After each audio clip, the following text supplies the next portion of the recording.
Welcome to Shardcast, the Brandon Sanderson podcast. We're a bunch of mega fans giving you the news, discussion, and of course, a lot of opinions about Brandon's works and the Cosmere. I'm Eric, and joining me is David. I am Windrunner on the Discord, and again was caught off guard by being second, but I do always appreciate That's how it it. works. I don't think any of the three of us thought it was going to be David next. I really thought you were going to say Argent. No. I expect it to be me. Yeah. No. I appreciate that. Every time. Also joining us is Evgeni. Hi. Spoiler, I spoke a second ago. Hi. I go by the name Argent on the places of the internet. That's true. You're the only Argent. That's true. Unless you are on some unsavory website, in that case, someone already took my name. In fact, I'm not even on the website, so it doesn't matter that they took my name, but that's not me. Starting off strong, Evgeni. I love it. Is this an outtake? I don't know. We'll find out. Also joining us is Grace. Hey, I'm thegatorgirl. And I am Chaos. And today we're doing weird stuff in this episode, so I hope you enjoy just how bonkers this episode's going to be. We haven't recorded, so maybe it sucks. I don't know, but we're doing a lot. So, spoiler policy: all Cosmere stuff. We don't have Secret Project 4 yet, but we do have Tress and Yumi, and we will be talking about them a lot. And Stormlight, and we're going to be going places in this episode, because this episode, we're talking about Midnight Essence, the Shroud, Nightmares, and Black Smoke. This is the Black Smoke episode, guys. Is there's mysteries, and they're kind of connected, but also kind of not. But there's similar Cosmere mechanics, as Brandon said in his interview. In this episode, we explore the darkness of the Cosmere, all the hidden corruption laying just beneath the surface. That's true. We will also talk about corrupted investiture and red smoke as well. So don't worry, guys. We got all the kinds of smoke. Easy. Not to be mistaken with co-opted investiture, which is obviously a separate thing, which we'll also probably talk about. I hate everything. I'm not following that yet, but Let's take a break for levity with Show and Tell. Oh, yeah, Show and Tell. Yeah, sorry. Yeah. What is that? That is Arcanum Unbounded Bulgarian edition. That's a nice cover for Arcanum Unbounded. I dig that. Yeah. It does seem like you're about to summon demons with that circle, so I like that. Does. I wouldn't be surprised if it just randomly gets that is extra trippy on a webcam. Yeah, let me tell you, it is super trippy looking at with my eyeballs. That's actually the Cosmere pentagram that used to summon Midnight Essence and Aeon Door. That's true. Yeah, easy. Yeah. We even have summoning circle things. It's going to be in some occult bookstore where it's these are the spells, and you're like, what are these stories? That reminds me, I was at the gym. At this point, it must have been over a couple of years ago, wearing my Harmony t-shirt, I think. And someone thought it was a cult sign. And they asked me, and I'm like, that's not quite. You should have been go to 17shard.com to join this cult. I am in a cult, and you should join. Yes. Please edit our wiki. Actually, that'd be really helpful. That'd be great. Yeah. But yeah, you get the star charts as you might expect. Nice. That's the same. Oh, you also get the interior art. That's also the same, isn't it? Yeah, it is the same. Yeah, but sometimes those things don't come through though. International missions. Yeah. That's always good that it makes it. The cover is nice. It's not as nice as the Secret Projects. But it's those are $50. Yeah. But this, you wouldn't this is not your normal hardcover that you get in a store in terms of feel. No, the cover is nice. I honestly have never been the very biggest fan of the U.S. Arcanum Unbounded cover. No. Like I think it's fine, but Yeah, it it's doesn't fine. quite. It doesn't. Yeah, it works well enough, but Cool. Any other show and tell? Peoples? No, let's talk about weird stuff. Let's talk about weird stuff. I already did the Yumi unboxing. It's very pretty. Go buy that. I I mean, do. David, you could unbox your second omnibus on camera. I could. That's what, I could. that's what Just like people another want. glitter bomb. Yeah, I'm like, everyone, look, here it is, with like the text misaligned on the spine, and I'm like, oh, there we go. Send it back again. Will like really without unboxing? There's that extra element of mystery, right? You know. Oh, yeah. You're like, what am I gonna get? I don't know. Cool. So let's start by turning back the clock a bit before Tress of the Emerald Sea and talking about what sort of weird black smoke and midnight essence we knew of before, because for those of you maybe not paying attention, there's actually kind of a lot of it. So where have we seen midnight essence before? Well, The Pure Lake. Did we see it in the Pure Lake? No. Was it that version? no. I don't think it was which there. were those two might conflate It was two the- different versions? It was just a It was Taunaton when they were at when they had what's her face? You know, when Dalinar had the poker and everything. I don't Was think it he knew where he Automaton? was. I don't Yep. think he knew where he was. No, he asked them because she was like, "It's the Granite Kingdom." Oh, jeez. Yeah, no, that's where they were. Oh, Good I old remember the Silver Granite Kingdom lore that we've Oh, yeah. never explored since. No, and never will. Mark my words. We will never know more. It's just how it is. A little bit of set dressing. Yeah, because they weren't in Alethala, that's for sure. Yeah. Yeah. But Down- we were in Dalinar's visions, Mhm. in the Starfall's vision specifically, where he was assuming the role of Heb, Heb, yeah. if I Good recall old Heb. correctly, who was a humble farmer or villager of some kind and a husband. Peasant. Yeah. And his village got attacked by shadowy creatures that looked a little bit like dogs, like axe hounds, if I recall correctly. Mhm. And they were what's always stood out to me is that the way Dalinar describes them is kind of like a water balloon. So like this, like, because a lot of us, if not all of us, have probably played with water balloons. So like, you know, this feeling, this texture of like squeezing it and like the water goes like, that's how I've always imagined that. And then when you poke it, obviously in the balloon case, it pops and water comes out. But like in the Midnight Essence case, it bleeds like a black smoke and it like deflates. And the Midnight Essence was released. Yeah. It's also one of the 10 deaths. One of the 10 deaths. As you may remember.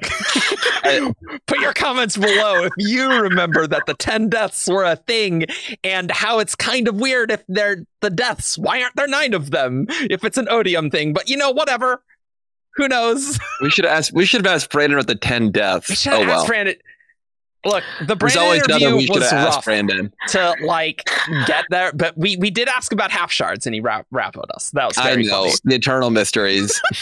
No, I mean, Stormlight RPG gotta leave some mysteries to be answered there. We'll do a WoB episode for the Brandon episode when probably when there's just one more stream. I think we need a little bit more WoBs, but hope you enjoyed that. So for a while, yeah, that was Midnight Essence. That was all we got.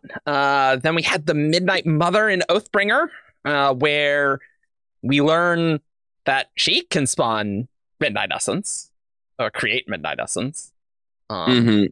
And it becomes a little clearer that it is sort of at least viewed as a spren by people, you know, like those little individual creatures. Before that, I didn't think I really understood that as well. I mean, that doesn't mean much on Roshar. I was just gonna Hey, say that. Yes, but they have a little bit of individuality to They them. do. Yeah. They do. And she was mimicking the people there. And Like I at the think bottom that's the other thing that's really important too, is kind of it's where we see the behavior of the Midnight Essence, where it's kind of got it's drawn to violence and it's got this sort of mimicking characteristic to it as well, where it sort of wants to, you know, mirror the actions of something else. And a lot of times, I kind of wonder if the dog form you see on in that the vision was like an axe hound mimic or something, where they're kind of like doing it a little bit, but not completely. I want to establish expectations for this episode with this completely unhinged idea. Perfect. Great. Not true, but it's where my brain went. Perfect. Great. Setting expectations. The Iriali religion. Oh no. What about it? The idea. So what the religion of one, it's not the one, it's just one, which I hate linguistically speaking, is that the Iriali believe in experiencing a lot of things and then bringing those experiences back to one at the end of days, essentially. That is slightly reminiscent of like midnight essences being attracted to, in this case, violence, but potentially like passions and like strong emotions and things like that. And like mimicking that as a way of absorbing information and then bringing that back to the mother, to the midnight mother. I mean, Evgeni, it wouldn't be a truly unhinged Shardcast if we didn't bring Eerie. Let's mention Kurth somewhere in here, and then we'll be really set. But give it a little bit of time. Got to space these things. That's right. That's right. Yeah. The Silver Kingdom of Rashir. How many Silver Kingdoms can we mention in this podcast? I don't know about that. Yeah, but that was a fun interlude for sure. Well, every Stormlight book has those, so we have perfect. to. As well. Yeah. It is interesting that the Midnight Mother is like kind of like budding off these like new midnight essences, essentially. Like she is creating them. I think as when we learn more about like how aethers work later on, at least in my opinion. Yeah. I wonder if like Cosmere scholars would consider the Midnight Mother herself like some version of Midnight Essence. I don't know. I think we should park the discussion on like what the Midnight Mother is. Why? Until we have talked about aethers. Yes. One last thing before we move on is I just wanted to mention that in the Starfall's vision, it wasn't during a desolation. I think Harkelaine thought a desolation would be near. And they were trying to figure out who released the Midnight Essence. Harkelaine. Yeah, hell yeah. Beloved Bondsmith. Anyone who's watching this show in 2023 who hasn't been watching since 2018, it's like, wow, you guys are... We have strong opinions about Harkelaine, okay? Harkelaine, an ancient bondsmith in Dalnar's vision, for a little bit of context. Do we know Not he's actually a in the vision, just mentioned. I don't think we know that it is strongly implied. I would say it's implied. Yes. Yeah. When the Radiant's like, hey, go talk to Harkelaine about your plate malfunctioning. Yeah, your trouble with your bond. Like, you're gonna go talk to the bondsmith. Yeah. And I almost think it's got to be like the siblings bondsmith. Probably, because probably. Because of the siblings' relation with Spren. Well, because like that one would... We don't know when that's taking place. Well, I think it's got to be like at least a mid-desolation, because they're not like running around with like rocks for tools, like clearly civilization still exists. And that was kind of how things were. I was more meaning that you'd probably want like the sibling bondsmith. Like of the bondsmiths, you would want that one, right? I guess. Yeah. I don't have a great sense of what the other two bondsmiths were like day to day. Like the sibling one makes a little more sense to me. But yeah, for sure. Cool. So other black smoke. Let's briefly mention some other black smoke. I think maybe the most famous in the Cosmere, Nightblood. So this is maybe going to be a Nightblood episode 2. Yay, perfect. Another one. Who leaks the smoke that is corrupted breath? Is that the case? Yeah. Is that what the WAB says? Yeah, so we have exact, from 2018, right? Was that it? Yes. Or no, this is an annotation. Whoa. Fun. This is ancient lore, and definitely not invalidated. I do want to tell people, because I always feel like the annotations fly under the radar of a lot of people. way back when Brandon was first getting published, he would, along with the books, also publish like chapter by chapter of his own annotations of these chapters, and he would talk about like his ideas for the chapter and what he was trying to do, and sometimes he would like point out foreshadowing that's like, oh, so it would be essentially under a spoiler tag, and it would say, oh, if you've read the entire book, you know that I'm setting up this thing here, right? He doesn't do this anymore.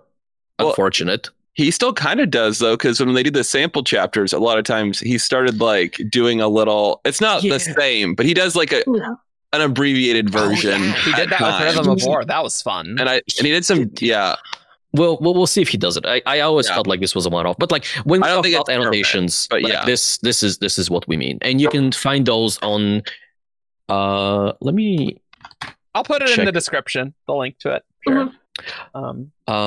Sure, yeah, but you can find him on his website. But this is good to mention because this is at least 10 years old of lore. So if you again haven't been here for 10, 15 years, you might not know about them. They're very interesting. I do recommend reading them. Very interesting, especially Warbreaker. They've all got stuff, but the Warbreaker ones have, I think, a lot of other information about the world. Yeah. So this one says, Nightblood is named for the smoke he leaks, and he originally had a different name when he was created. That's still fascinating. No information about that since. Vasher himself dubbed the sword Nightblood after he had used it to kill the woman he loved. Damn.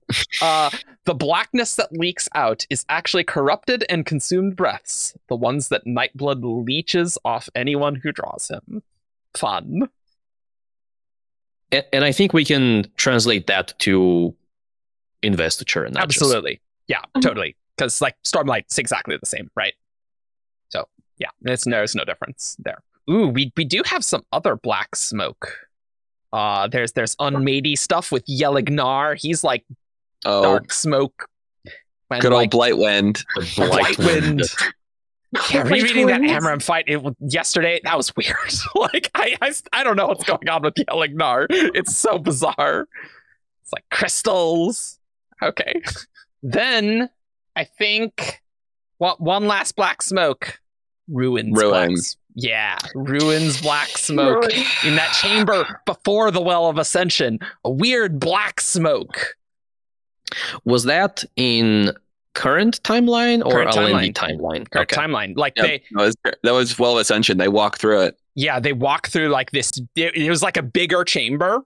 And there was a ton of black smoke there. And then they go into the Well of Ascension chamber. Okay. Mm-hmm. Yeah. It's really bizarre. Oh, the Alendi notebook was they go by his perpendicularity, right? Which is the pull. That stuff's super vague, but yeah. Yeah, the pool that we'll never hear any more about. Yeah. Well, it got turned into bits. It's an atium electrum alloy now. No. But did it get turned into the pits? Because preservation had been dead for a long time, so surely the pits already existed by that point. You know? Okay, let's not go on that. You guys, like, I'm just throwing it out there. I mean, that's a very valid point. But okay. I concede that this is weird. Let's not go all into that stuff with Ruins, Black Smoke, and the Black Lake. All of that stuff's super weird. So okay, wait. Okay. Last tangent. Okay. But if you read House of Ashes, which was I can't remember, what was that related to? The Mistborn Adventure game. Yeah, the Mistborn Adventure game. There is one of the stories they put in there where a man finds that black lake and he swims out into it in modern day Scadrial. Okay. And I think it kills him. To be fair, I think they may have just gotten the Black Lake in that confused with the actual lake that's called the Black Lake. Yeah. I don't think those are the same thing. Because, like, the ash is black. Of course, the lakes could get black. Like, that's not particularly surprising. So. Oh, yeah. No, but it was Ruins Perpendicularity. It was very funny to me. Well, that's not canonical. And I do not believe that is accurate. Were we not also going to talk about shard blades burning people's eyes? Oh, yeah, no. Was that not also on the black smoke list? Because does that turn to black smoke when their eyes burn? It's not explicitly described as black smoke, but it is described as like the eyes like burning, like there is smoke coming out as if they were physically burnt. Yeah. Which I've always thought is an interesting connection with like, well, the shard blades, they're cutting the soul. There's some like parallel there with like what Nightblood does. Nightblood's also described as a shard blade, blah, blah, blah, blah, blah. That's interesting. I guess I've always thought of it as like being just like actual like heat and like smoke, which is kind of,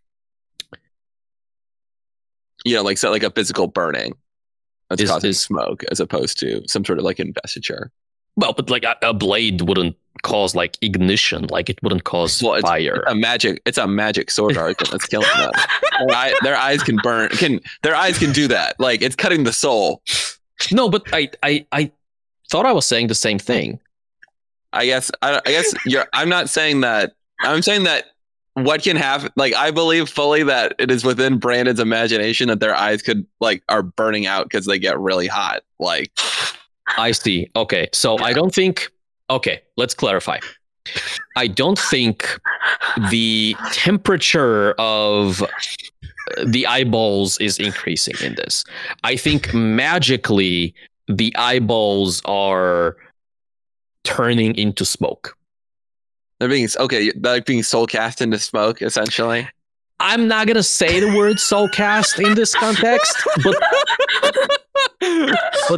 that is how the severance of the soul translates into physical realm medium. This is everything I hoped this episode will be, and we're not even on the new stuff. Like this is just like we're just babbling about old things. I love it. I'm dying. My final point was just I thought it was more mundane. Like I did not think like you're seeing the soul escape their eyes. I'm like, oh, their eyes just burned out. Like oh, it's not. That's more what I'm going for. I don't think. I mean, I'm not. Okay. When Nightblood cuts somebody or something. Mm-hmm. What is happening, or one of the things that is happening, is that the person's soul, the person's spiritual aspect, but also like literally physical body, everything's vaporized, right? Vaporized and either turned into smoke or emit smoke as a byproduct. And so I think it's the same kind of effect with the regular shard blades, except on a much lower scale. Like the smoke is a side effect of the soul is getting cut, disintegrated, whatever. And this is our sign that has happened. Okay. And I just think the eyes burn out. Yeah. Okay. I will say, soul casting smoke doesn't make it into like a special black smoke. It's just regular smoke. It's like that's true. Smoke. That's just smoke. Yep. Gotta distinguish. Don't be fooled by that smoke, everybody. That's not magic smoke. It's just regular smoke. It's just a byproduct of magic. Okay, they're totally different. Keep our smokes straight. I don't like how that could be like an ad for a cigarette company. I don't or like a motto. I don't like that. Okay, let's go on to new stuff. Oh my god, we're 28 minutes in this raw recording. We've barely done anything. Excellent. So, secret projects. I think all of our mind were blown when it's just like, oh, it's just Midnight Essence on the Midnight Sea. It's like, oh, okay, cool. That's just the thing that can happen, and it's basically the same thing. Basically the same thing with the added dimension of the Luhel bond, which is like the main distinction, I think, between what we see in Rashar and. If there is a distinction, it's definitely. Isn't there one? Like if they don't have like, there's no water thing we see in Rashar. Do you think there's one that's like hidden in some way? Luhel doesn't have to imply water. It has to be some kind of physical substance. Well, I recall from our Aether episode that we did that we were pretty sure that with the sorceress controlling Midnight Essence, she was probably not chugging a bunch of water, right? No. So presumably the investiture can charge that, right? Yeah, for sure. So I could see that, like, the Midnight Essence say that the Midnight Mother spawns, like, they're connected to the Midnight Mother and, like, Sustained like, by her.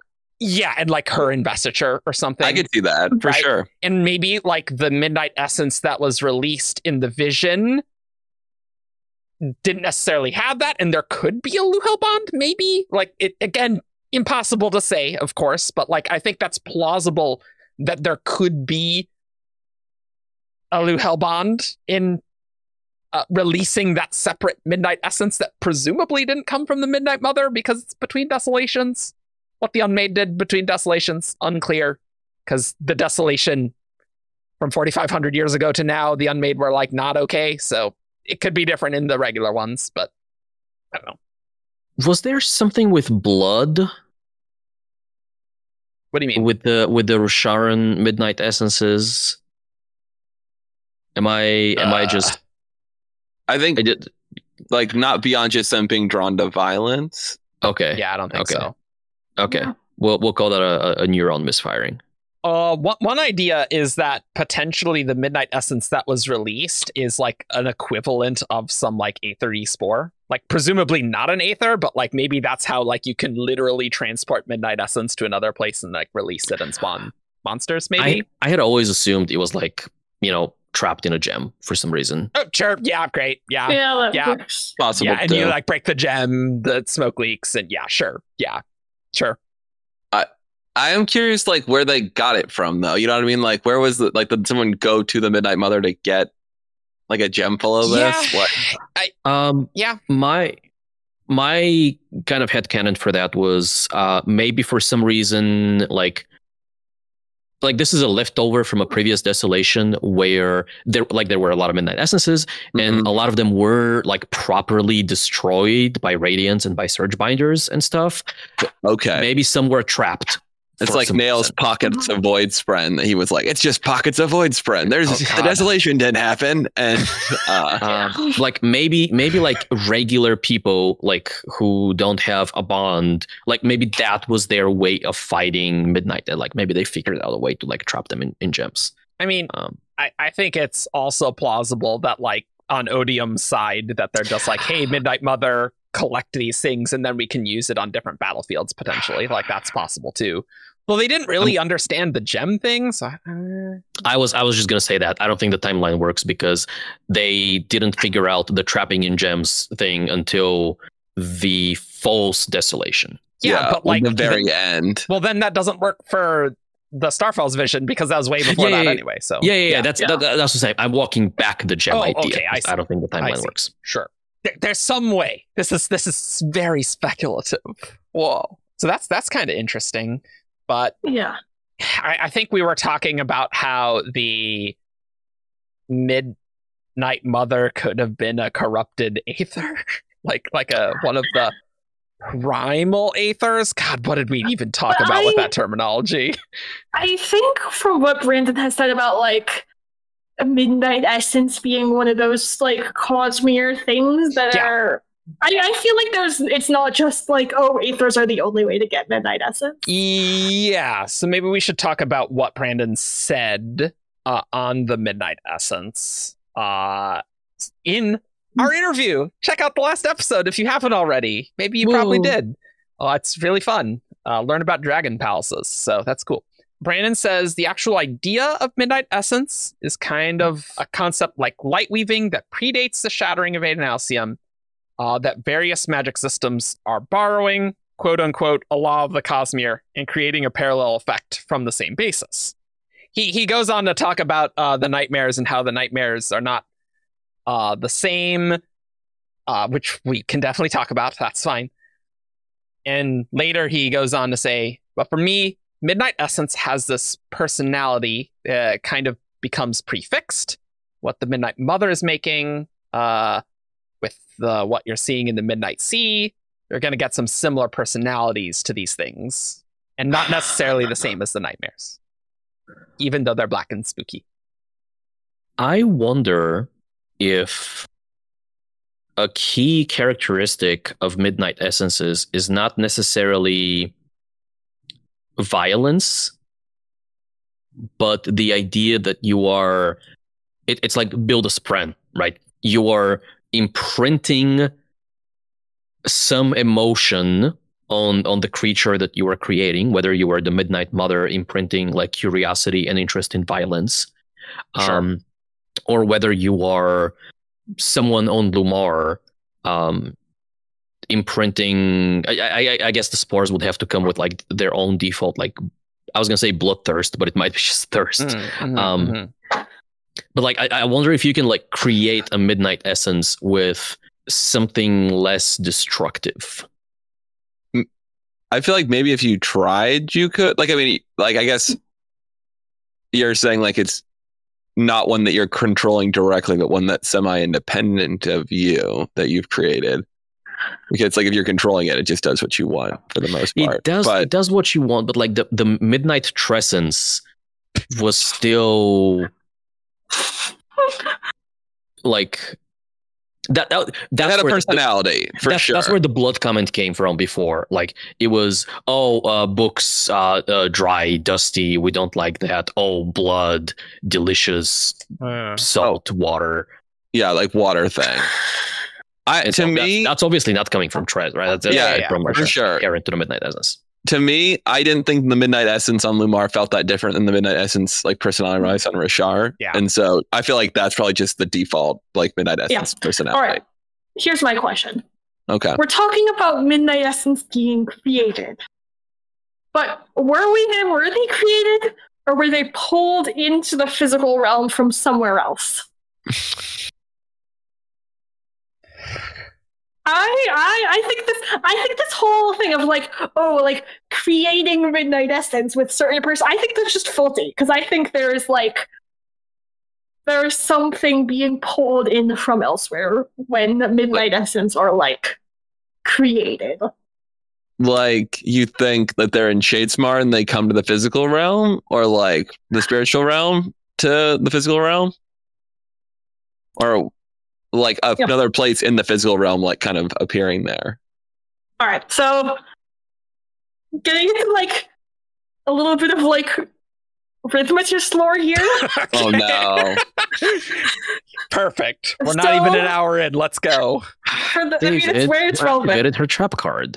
So, from like, if you're not familiar, Rhythmatist is this like non-Cosmere story Brandon wrote that was originally going to be Cosmere, but he pulled it out because it has Earth in it, and he didn't want Earth in the Cosmere. And so, in Rhythmatist, there are these beings like Shadowblaze and Forgotten that, in the original Cosmere origins of the story, were creatures that live in the spiritual realm and then were pulled into the physical realm. Yeah. And I think that like the Forgotten in the book Rhythmatist are like sort of a proto version or like in a like Cosmere version of this book were like Midnight Essence.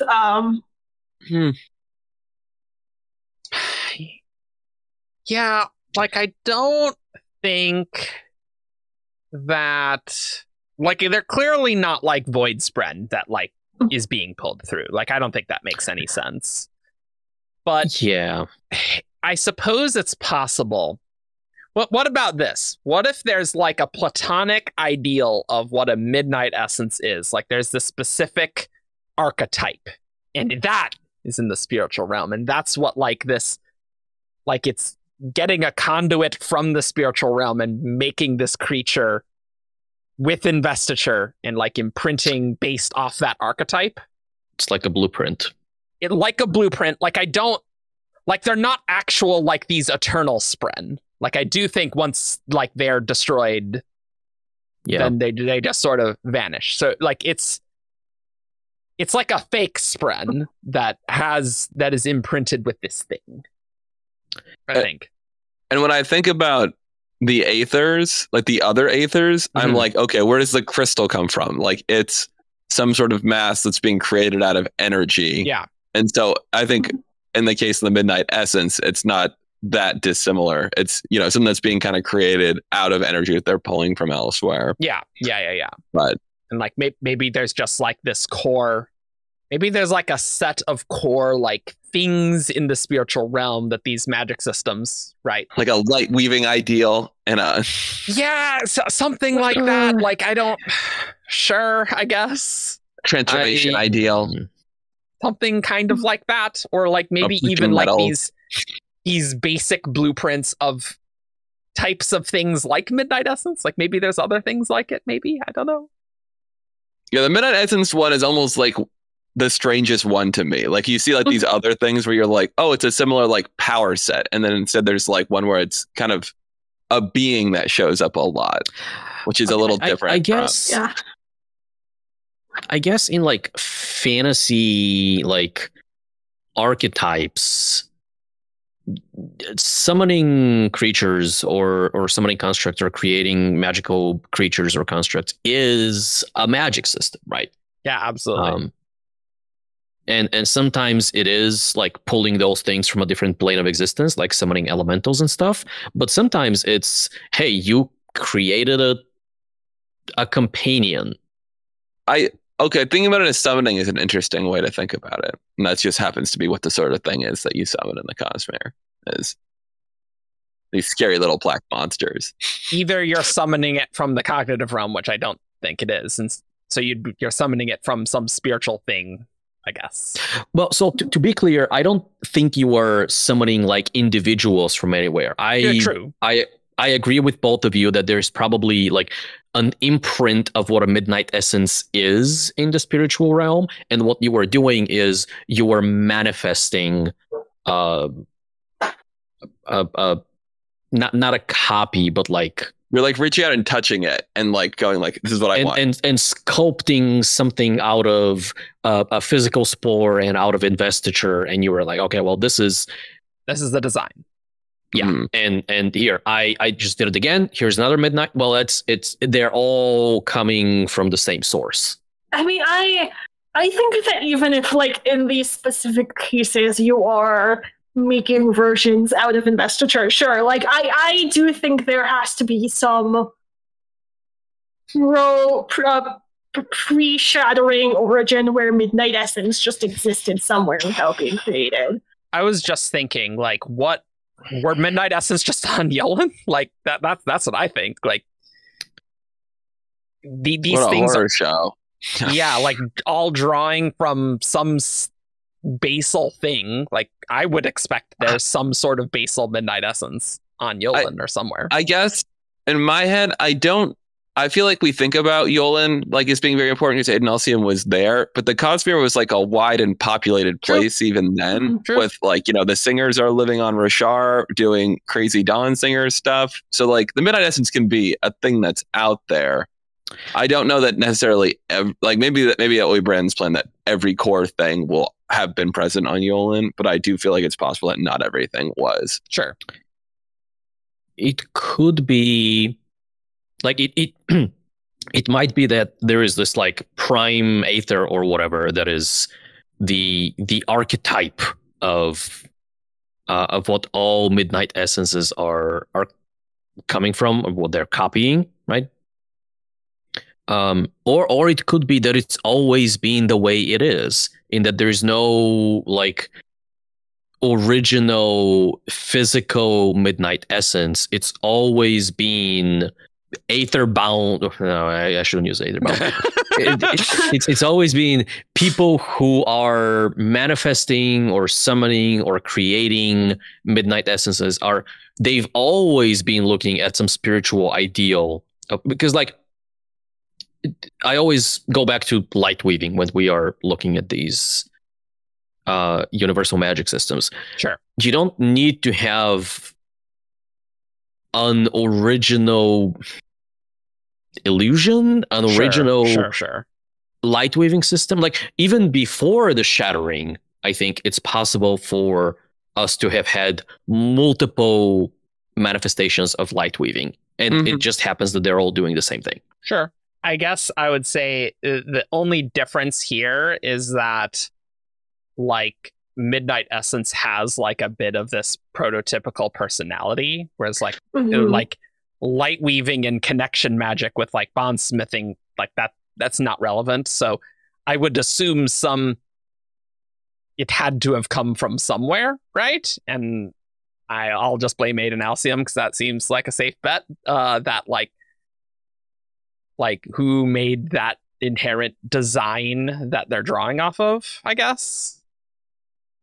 But like I agree, it is probably more like that, where like it's always existed. But I wouldn't be surprised to see Midnight Essence on Yolen or on some other pre-shattering place, right? Oh, like, for sure. Yeah. Like that definitely seems could be very likely. There's no way to rule it out. Yeah. It's just I think what would be surprising to me is if we saw one and it just kind of naturally existed. I would agree that would be surprising for sure. Yeah. I was kind of thinking that it's like a good candidate for something that might pop up on like a minor shard world. As you might just have like a planet where like they've got like Midnight Essences are there, or something very similar. Sure. And like like Luhel Bond, like maybe not all the other Aethers, and not even necessarily an Aether, but something an equivalent thing like Midnight Aether that's on this other world. Yeah, that they're, that some like that they live with, or they, in the same way that similar things jump other places. Okay, well let's stew on that one a little bit. Yeah. And originally, when we were thinking about this episode, we were gonna go, Midnight Essences, nightmares on Komashi. And we're still gonna do that. We are still going to do that, yes. But originally it was gonna work a little bit better because we thought the nightmares might be a version of Midnight Essences, and instead we're gonna go the other direction, which is, we know that nightmares are not Midnight Essences, but we're gonna use kind of what we maybe know about Midnight Essences and some of the things that we know about Nightblood and Black Smoke and stuff. Black Smoke. It's still Black Smoke because it still fits in this episode. This big episode. The episode of darkness. We're still going to use that to like inform our discussion of Komashi's nightmares. It's weird that the shroud is all like this, like drippy black, almost substance, but not quite a substance. Like it's really weird and very reminiscent. That's so juice. I think that's so soup. It's just like it really feels like almost like what Nightblood did on a very extreme level. Yep. Right. Yep. Yeah, except that smoke like persisted. Yeah. So why would it persist? But look, don't worry about that too much. It persisted because the machine wanted it to. Yeah, it became a part of the machine in my mind. It was a part of that awakening, and so that being continued to exist. Yeah. I mean, it's possible that the father machine is holding on to like all of that investiture, right? Because it wants to have these servants and this power. Yeah, right? like it's definitely using them as its agents, right? Well, yeah, and like that was, I think, at least was part of the explanation too. Is that like when it drew in all those souls, that was the power that kind of like kickstarted it. So I think then it was able to draw the spirits and do the stone stacking, and so I think that's just like a part of its original creation. And so that's why it doesn't go away until the machine itself dies. I've seen several theories about isn't it weird how Nightblood was created with the 5 scholars, and here 4 scholars made the father machine here. And so they're like, and it's awakened? Is there a connection? And now we know that like this is awakened in a general sense, like not using breaths. So I do not think that is true, though that is funny to me. I don't think Yi Steel's there, but it would be really funny if Yi Steel was chilling there. But the other 4 are. I think the lesson is stay away from specific numbers of scholars because it always leads to bad universities. We're gonna show up. It's gonna be like the 3 scholars pop open this where there were 3. We're gonna be like, oh no, get out. Yeah, get out now. 1 scholar, Chris. Like, oh, too much. Navani just became very dangerous. The Silverlight novella is actually just a big cautionary tale to not have too many scholars in the same place, and they make an even worse, a blacker smoke thing. It's like, oh, we ruined everything, guys. Oops. Well, the hidden theme of the Cosmere is anti-intellectualism. Yeah. Yeah. That's what Brandon's gonna write. That would be really funny. We're like, oh, I didn't see this coming. Yeah. Science that was is a fun bad. 30 years. Yeah, they just made this giant black smoke and it just ate every planet. It's like, oh, that's all right. Didn't expect that one. back to Yolan Bronze Age. Yeah.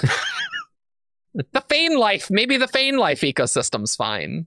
I actually did have a crazy idea that maybe like the Fane's white and the Midnight Essence is black, and maybe there's like they're fighting each other on Yolan. Sure, why not? Why not? Humans caught in the middle, nowhere to go. Yeah, they're just like, oh, this place sucks. So I do have a question that I want to ask because I am not sure where I stand on this, and I've seen arguments for both sides, and I don't feel myself super persuaded in either direction. We know that the Father Machine was awakened. It was brought to probably sapience. Sentience? Some Brandon degree. doesn't know, neither do I. To one of these, right? Yes. And as a result of that, it ate all of Torio, or most of Torio. So what is the sequence of events? So do we think that the scholars infused the machine with some investiture and said, stack stones, attract spirits, whatever. And then the machine was like, yeah. And then the machine was like, I can't do that just yet. Let me eat these 50,000 people or whatever, and then I will do my thing. Or do we think that the scholars, in the act of like infusing and awakening the machine, essentially, I guess my question is, are the souls of the Torish people part of the investiture that went into awakening the machine? Oh, I see. Or were they kind of the first thing that the machine, the first act of the machine after it was already fully awakened? I would lean towards the former. Oh, I would was say. going to lean to the second. Yeah, I think it's part of the awakening.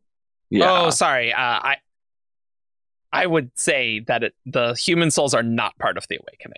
I would say part of the awakening. Okay, so you think the machine was awakened, and then as its first thought, as its first action, it was like, oh, I need more power to do the thing that I was awakened to do. Yes. Let me gobble all of these things. Yes. Okay. That is at least my understanding of that, which I really probably should have reread for this, but that's fine. Let's say, that was where I was as well with the book, and the main reason I bring this up is because that's always just felt like nonsense to me. What do you mean? It has always felt ridiculous that you put in some amount of investiture of energy into a machine, into an awakening, and you say like stack stones or whatever. It doesn't have enough energy to stack stones, but it has enough energy to eat a country. I think there is an assumption here. Yeah. Okay. And the assumption is that the command itself was to stack stones and was not something dumb like eat investiture. My go-to command was create energy. It's probably more complicated, and obviously the visualization matters, right? With these quite a lot. But yeah, I don't think it was something as simple as stack stones, right? I think there was a more complicated thing. Okay, here can I read some stuff from the book because there is some statements made. Please do. Okay, Yeah. yes. Okay. Yeah, because I'm just like I know that Hoy did write some stuff out. Yes. Okay. Let's see. 1700 years before our story started, a machine was activated at the Great Tourist Festival of the Spirits. Not the tiny machine you've seen. That was a prototype. The real machine was something far greater. Scholars had crafted it to stack stones, attract spirits, and then use them as a power source. They'd miscalculated, however, because the machine saw all souls, not just the spirits that lived beneath the ground, as a viable power source. When first turned on, it was hungry. It needed strength to follow its instructions to stack stones, and it wanted an overwhelming amount of power to jumpstart its work. No spirits were available, so it instead reached out and seized the nearest sources it could find, the souls of the people of Torio. That's the thing that I always come back to. It's like, I don't have enough power to do the thing that I was told, so I will eat a country. So Yeah. So it is weird that it is able to eat all those souls. I do agree. However, the order of events seems very clear. That is like it was awakened, then it grabs those souls, right? Yeah, I mean, True.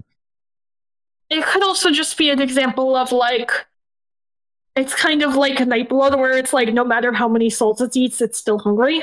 Like, It's probably an aspect maybe of it it. didn't actually need the entire country's souls, but it was, you know, feeling kind of hangry and reached out and took them all, and before, you know, anyone could stop it.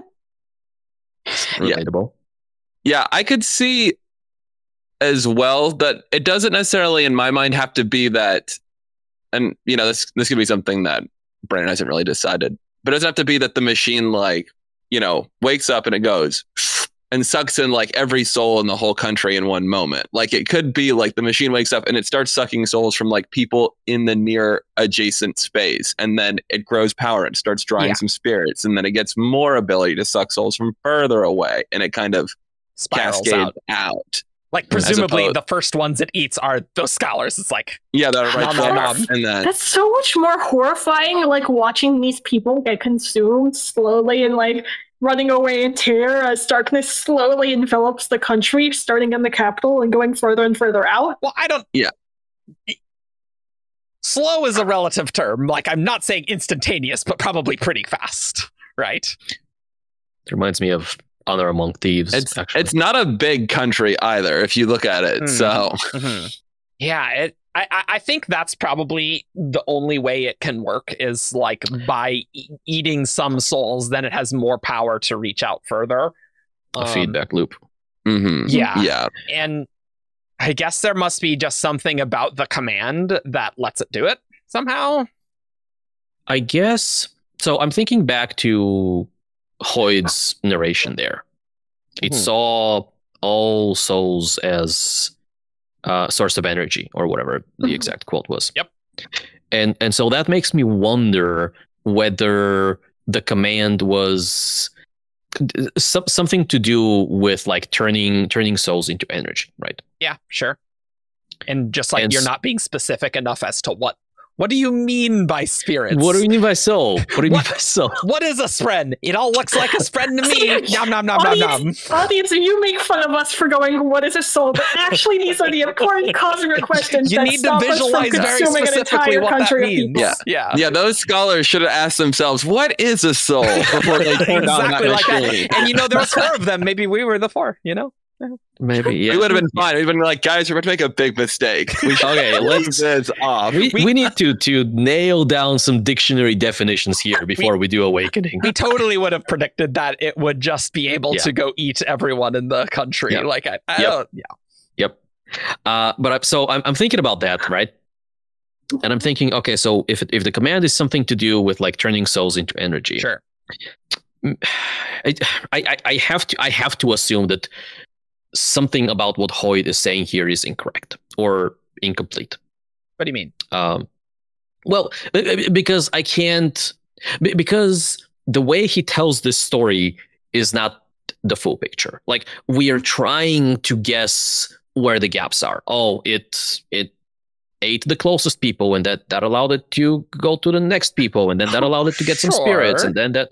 So like, this is not the full picture, and so I'm wondering if the piece that is missing is, well, it's not that the machine, like, maybe it didn't have enough energy to attract spirits.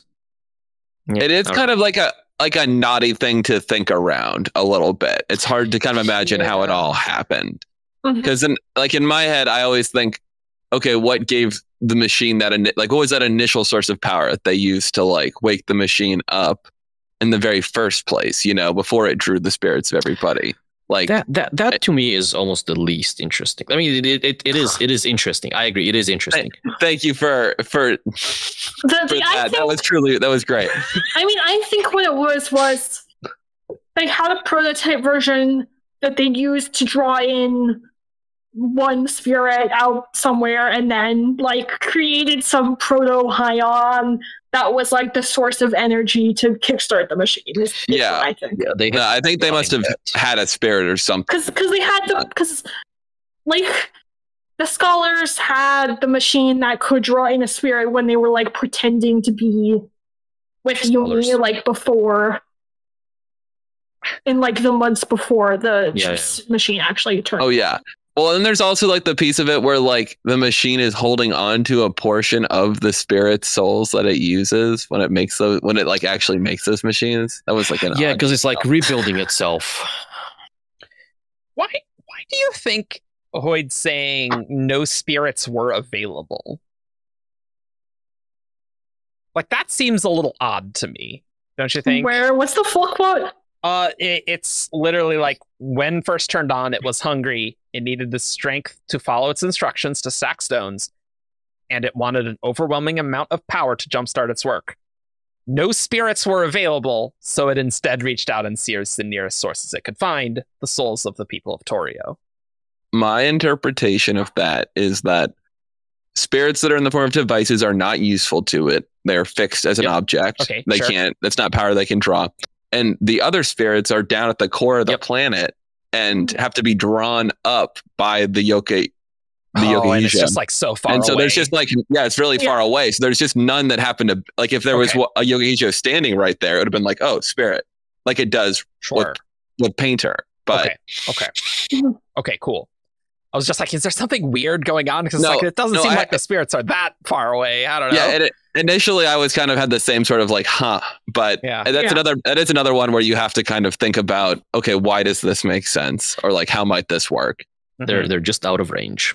In some ways, I almost want to compare this to like, not mechanically, but just sort of like what we see in Elantris with like Dilof's wife. Like there was like an error in how the Aeon was formed, and that caused like I'm not saying it's like mechanically the same thing, but sort of the same principle of like somewhere in the process of like crafting one of these things, there was an error in like the form of the command or something. There's like a glitch or like an error in the code, and it caused unforeseen circumstances. Yeah, at least just you don't get to debug the thing. You just turn it on and see if it works. So it's like, well, that did not work. That's yikes for sure. Yeah, because their prototype made stupid devices. They didn't make like a prototype that tried to generate power to see how it would work. Yeah, they were like, let's just jump to this. Shoddy science is what it is. Yeah. They had it coming. They're not that good of scholars here. I'm so curious. I know Brandon like wouldn't be like, oh, this is what the command is, but like, God, I'd love to know what that specific command was, because that would be interesting. But maybe it's better we don't know, because then we'd go off on an entire episode just on the phrasing of the command. Yeah, we might overthink that one. He said he wasn't willing. He didn't have like his computer to look it up in front of him, so maybe in like a Reddit AMA at some point. Yeah. If he can look that up. I did want to comment on a interesting YouTube comment that was about the machine's command, and this is from gtrist92. What if the link between the Shroud and Nightblood in the phrasing of the command an inherent misunderstanding of Cosmere physics. You mentioned, this is my theory, you mentioned create energy as a potential command. Brandon has said that just like matter and energy cannot be destroyed in our world, only to change shape, investiture is the same way. So if they did say create energy, it would be the opposite problem that Nightblood has had. He can't destroy evil, he can only transmute it to a different form. The machine can't create energy, it has to get it from somewhere else. I don't know if I buy that, but it's an interesting idea that, like, if you phrase these words just like the machine just doesn't get it because you can't do that. Like, you can't actually destroy a thing. Truly. Like, you can split it up into tiny bits. Like, you can do that. That's fine. But, like, truly destroy a thing, you cannot do in the Cosmere. Yeah. I actually almost see the issue with the machine as being the same issue as Nightblood, but in a different way, where it's like Nightblood doesn't understand evil, whereas the machine doesn't understand souls as a human, or like spirits as a human concept. Yeah, no, I totally buy that. Sure, yeah. It reminds me a lot of Wax holding the bands of mourning, right? Where it's like, oh, metal's blindness, but souls are metal, and like that sort of weirdness where it's like, well, really, if you really look from the top down, all these things are kind of the same. And that seems... Yeah, which is always very confusing to me because Brandon is so insistent that the power is not in the metals. I'm like, so why is it? What do we see there? So I have a theory. Okay. And I think it has to do with connection. I think it's metals are not inherently power or anything like that, but metals are spiritually important. They are spiritually connected to the metallic arts. And so when you are using the metallic arts to like steal sight, that flags the metals as, oh, these things are important in the context of the power that you are using. So if there was another like telekinetic power in the Cosmere where you could push and pull on things, and it had nothing to do with the metallic arts, it probably wouldn't flag metals as important. Either that, or metals have spiritual integrity and all of that nonsense. Yeah, I think it's more something like that, because open question whether someone like Odium is metal blinded. Though there is that Pure Lake Cave with Neuralic and those holy grottos, so maybe. Oh my god! I mean, there's silver and aluminum have unique properties with investiture. Yeah, that's true. That's true, right? So like metal does specific things. It's still weird. Like, I wouldn't say that it's more sensible that you would interpret like Spren and spirits as human souls than metal. But you know, like, one of these things makes more sense to me. But okay, this is very off topic. Okay, great. I mean, no, we can't have that. So, investiture in the physical realm in a solid state is metallic. I think it's not so much that souls are metal, but that the body of a god in a physical form in the physical realm is metal. So that's where the like similarity is. It's like souls are metal because God's essence is metal. Yeah, sure. I think I have to twist my brain in a knot a little bit, but that does make sense, I think. Do you want to talk about the shroud? I would love to talk about the shroud. Yeah. Sure. Yeah. Why not? Should we read the very next, well, 2 paragraphs where it talks about the shroud itself?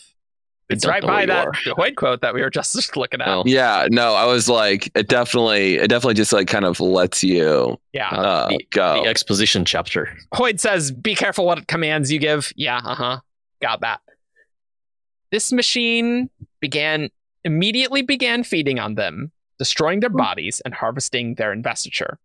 The result was the shroud, sprayed into the air, left to rain down and blanket the land. A dark miasma, literally crafted from the dead. Everyone's identities evaporated. And capital I. Yeah. Yes, yeah, capital I, and transformed into this dark force. Imagine it like the tar that decomposed bodies sometimes turn into over many years of incredible pressure. The shroud is that, except souls, left as refuse from the machine's initial activation. The machine didn't use people up so much as transform them. They lingered as this blackness, a churning soup made of tens of thousands of souls, subject to the machine's domineering will, held in eternal bondage to something they'd created. Delightful, eh? So here's how I read that, and I'm not confident in my read. So Perfect. we'll do a popular vote. Okay. Bodies destroyed. Whatever. We don't care about the bodies. Maybe there's like some investiture that gets released in the process. I 100% don't care about what happens in the physical realm. Perfect. Identities vaporized. Vaporized.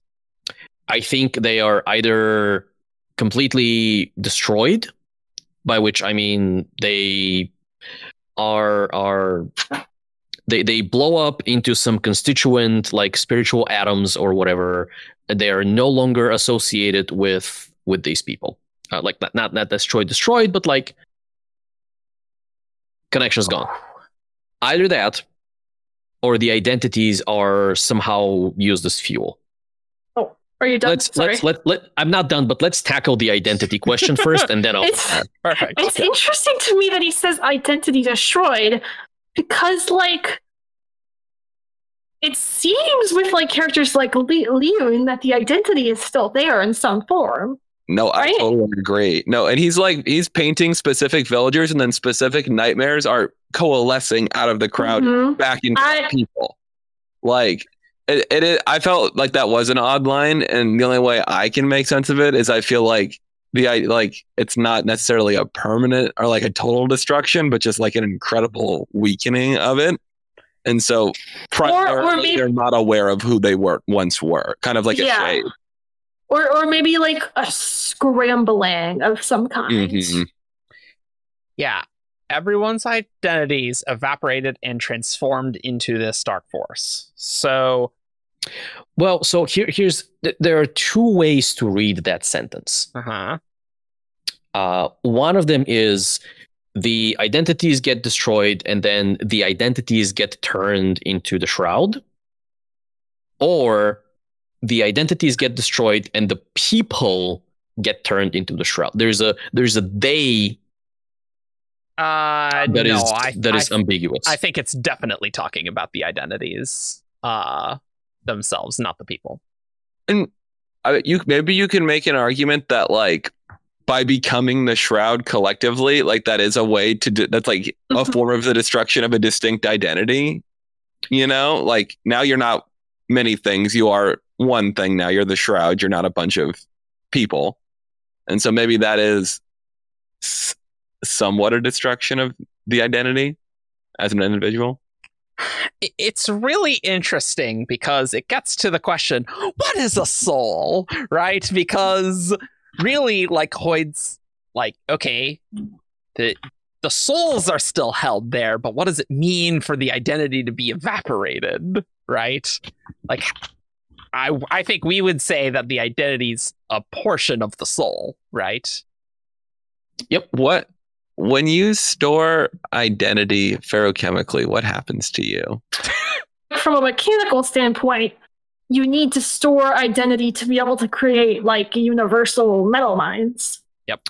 Right? You also become more susceptible to like emotional allomancy and other effects that touch your soul. Is that actually canonical? Is that a Mistborn Adventure game thing? I haven't read the Mistborn Adventure game, so okay. Maybe that's a wob that I'm just not remembering. If it says that, that is not on the wiki, unless I just missed it. Identity. Because my take has always been like, I think generally people in the fandom have viewed identity as like some property of the spirit web, but not necessarily like a distinct aspect that can be torn off and leave the rest of the spirit web intact. I agree with that sentence. No. Yeah. I have always seen, well, not always, but like for a long time, I have seen identity as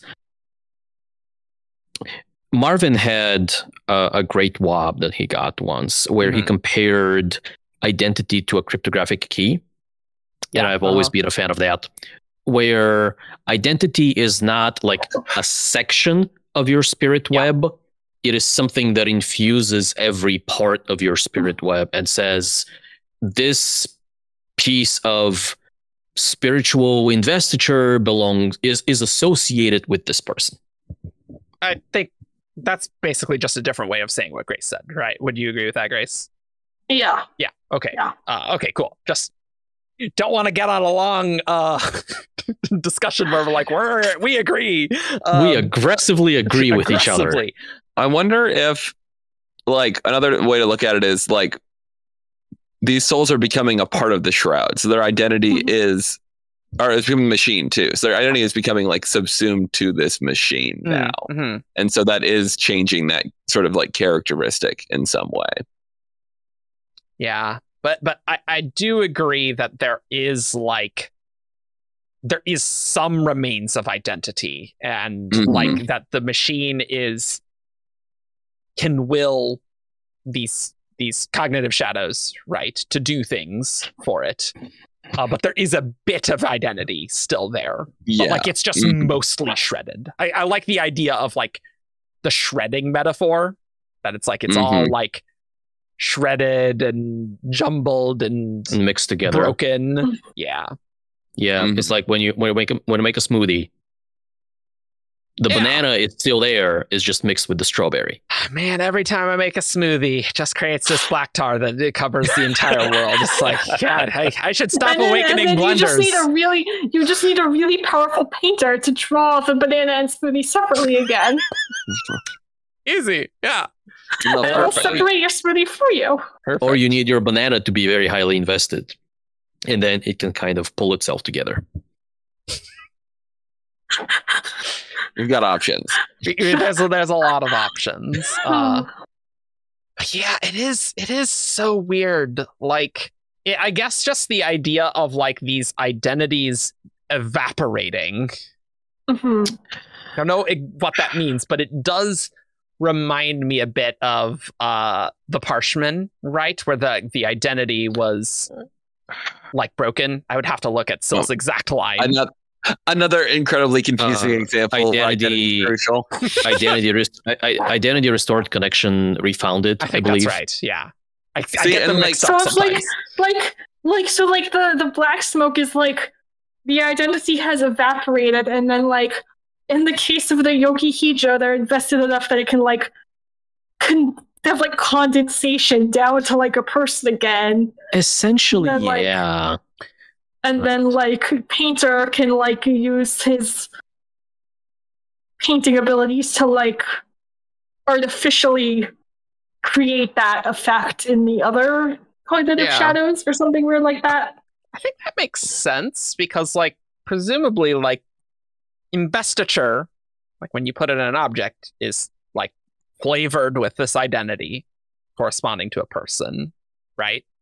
And so Yumi being highly invested, presumably that like investiture has her identity attached to it, right? Or like it's like it's all suffused together into our identity, and so like the machine can destroy her body, but that investiture is so potent and like has that identity suffused to all that it congeals there. So I think that makes sense. Yeah, something like that. Something like that. I think when you mention the Parshman, it is interesting to think about them as people who have had their identities damaged previously, and how the sense that we get from the ones that awaken is not that they didn't have these personalities or like these inner lives. It's just that they were like kind of buried within them in some way, super suppressed. Yeah. And so you can definitely see how the nightmares might have like some like core inside them that remembers who they are. It can be brought out by the machine when it's doing these whole puppetry things that it does. Yeah. For sure. But it's primarily not available. And I wonder like how much like the machine is aware of like each person Like, yeah, I think there's some awareness that the well, machine it kept the scholars aside. Yeah. Mhm.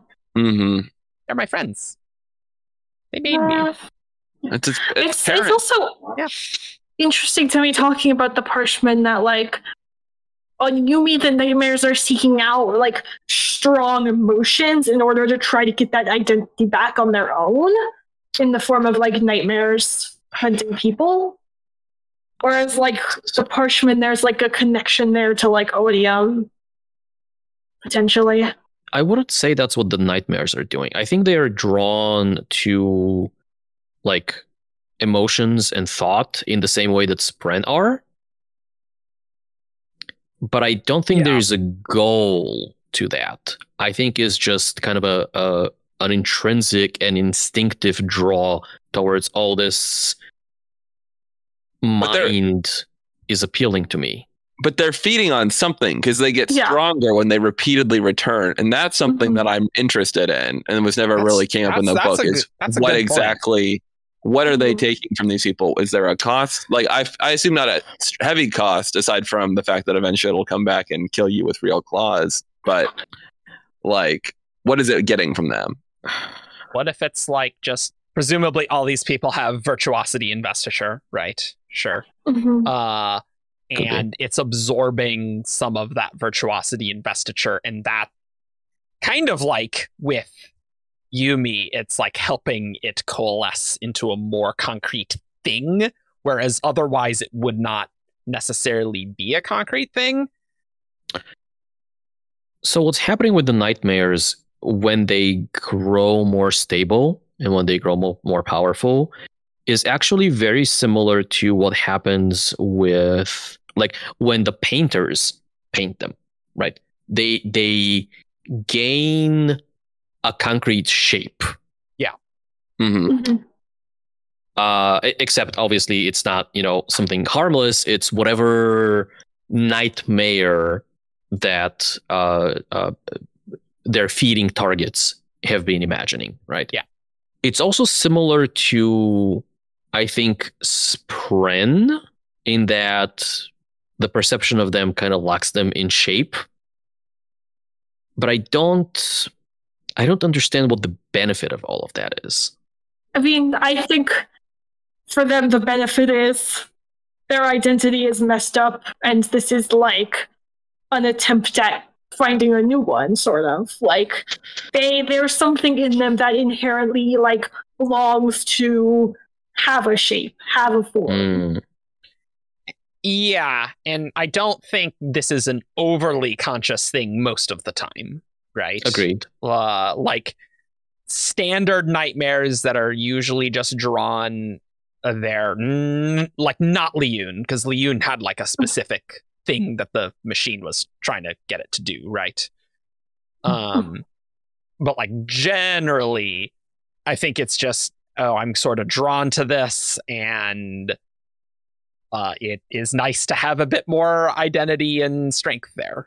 Interesting, though, that it seems that the machine can just make the nightmares be more scary and stable and send it to a place. Mm-hmm. So, like, presumably the machine can, invest these more scattered beings and form them into specific nightmares, which is that's kind of interesting. Yeah. Mm-hmm. Here, I've got another interesting line about the nightmares. Perfect. And like kind of what they're looking for in people. Perfect. It says the nightmares forgot how to be people when not compelled directly by the machine. But they lusted for the lives they'd lost. Maddened by their state of half existence, they'd sneak into the cities, hunting dreaming minds with powerful imaginations. Nice. Yeah, I think there is like an intrinsic desire here that, hey, there's something that I'm missing, and that something is something that this person has.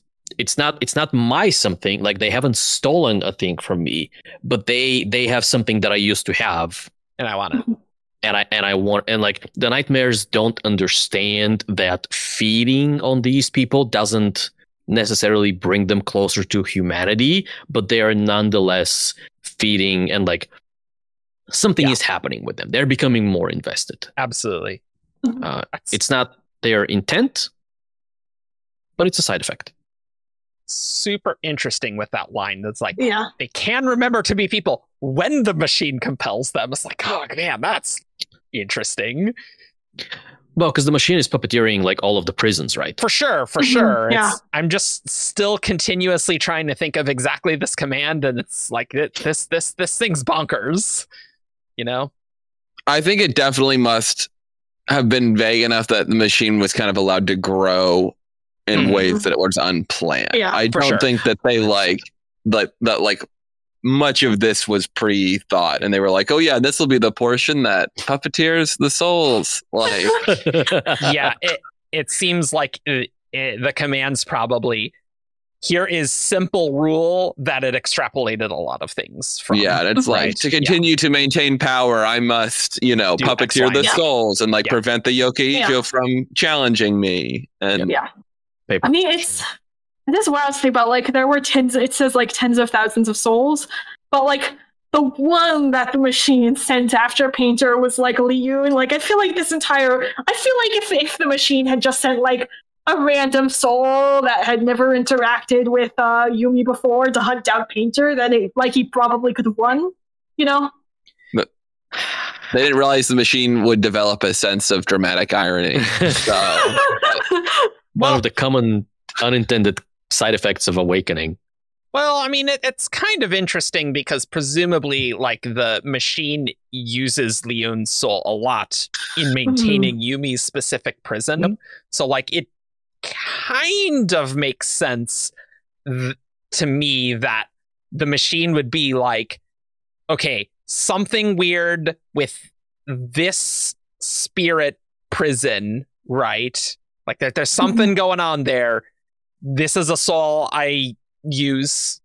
this is my tool, my go-to. This is my tool. So, like, I think that's sort of how you can make sense of that. But yeah, it is very convenient for sure.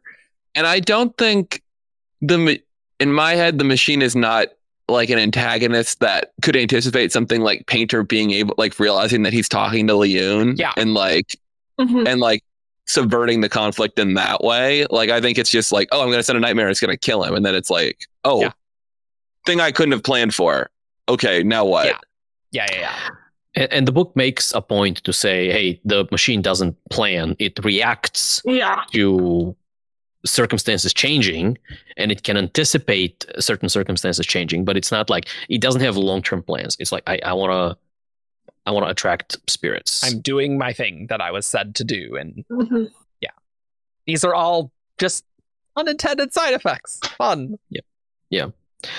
Although I do think it has grown a little bit beyond just its command and like whatever liberal interpretations of that command it has come up with, because of the whole like replacement of its parts things. Like, a lot of the machine is now investiture that it has stolen from the spirits. That's an interesting point. And so that investiture over nearly 2,000 years or whatever could have developed a little bit of like life of its own. That is a really interesting idea, because we talk about the ship of Theseus in Brandon writing quite a lot, but we don't usually talk about it. Usually we're talking about it in terms of like a person, right? Who's like, okay, all the cells are replaced, and are you the same person? Who's to say? It's interesting that it's sort of coming up with the machine, right? Because if those parts, like, it almost makes me wonder if the machine is imparting its command to those new pieces, in a sense. I think it must be, yeah. To an extent. Which is just a really interesting thing to do. I guess. Yeah. And I think in my mind, almost like the physical part of the machine is like crucial, but like almost like an afterthought. You know what I mean? Like it definitely, like, the mind is a little bit more important. by the end. It's just like it's an apparatus that needs to maintain so that everything else exists. But Hoy called it did he call it a zombie? No. Undead something? Yeah, okay. The machine was there, dominating the interior like a fat mushroom, fully 30 feet tall, hundreds of legs. It piled stones and sides in an internal process, other legs knocking them over as it went. And then restacking, presumably, yeah. It would have long since broken down, but investiture, the smoke, repaired each worn joint, replacing each cracked limb. It was, you might say, an undead machine. That kind of reminds me, like, in a weird way of, like, Stormlight healing almost. Like, it's using the smoke to heal the joints, in a sense. I mean, it's using the investiture, right? That's what it's saying. Yeah. No, it's just kind of interesting doing it on a mechanical thing, right? I guess, but then when it like Stormlight healing, though, it doesn't fall apart later. When the machine dies, all that goes away. You know what I mean? Oh, okay, sure. So it isn't as real in my mind. Yeah, so it's like investiture being manifested into a specific shape, right? Almost like summoning a spren device, kind of. Yeah. I was going to say that, but I think it might be more that the investiture is suffusing the physical material like it might in a metal mind. Sure. Mm. But it's not manifesting as that physical material. So if you take the investiture away, it is no longer supporting the wood and the metal and whatever else the machine was made of. And so it crumbled. Sure. Like the age essentially catches up with it. It's the Lord Ruler effect. Yeah. Okay. Sure. I do. Yeah. Based off that description, yeah, that is more what is happening, right? Because it's like it would have broken down, but it has the investiture, and so it's like this thing that would have broken. It's sticky. Right, so it's staying together. And it's being physically held together. Like, you have a broken stick and you're holding it with investiture, and when you're no longer holding it, it just breaks. It's okay. Behind Yumi, the machine at last fell still, slumping, disintegrating as pieces of it that hadn't been real. Most of them by now evaporated away.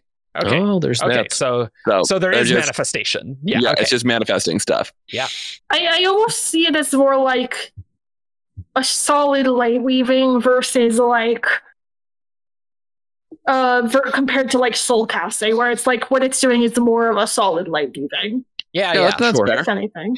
Yeah, kind of like that. Yeah, for sure.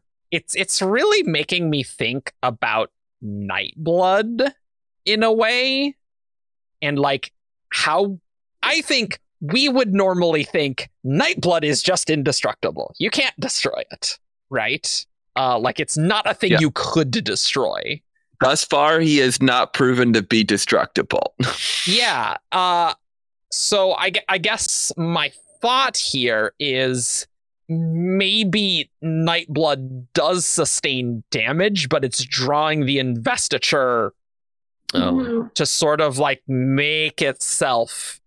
And so, like, we don't notice that, but like maybe there is damage. Like the original steel that is Nightblood may not necessarily be there in a sense. Does that make sense? What you're saying. Yeah, I see.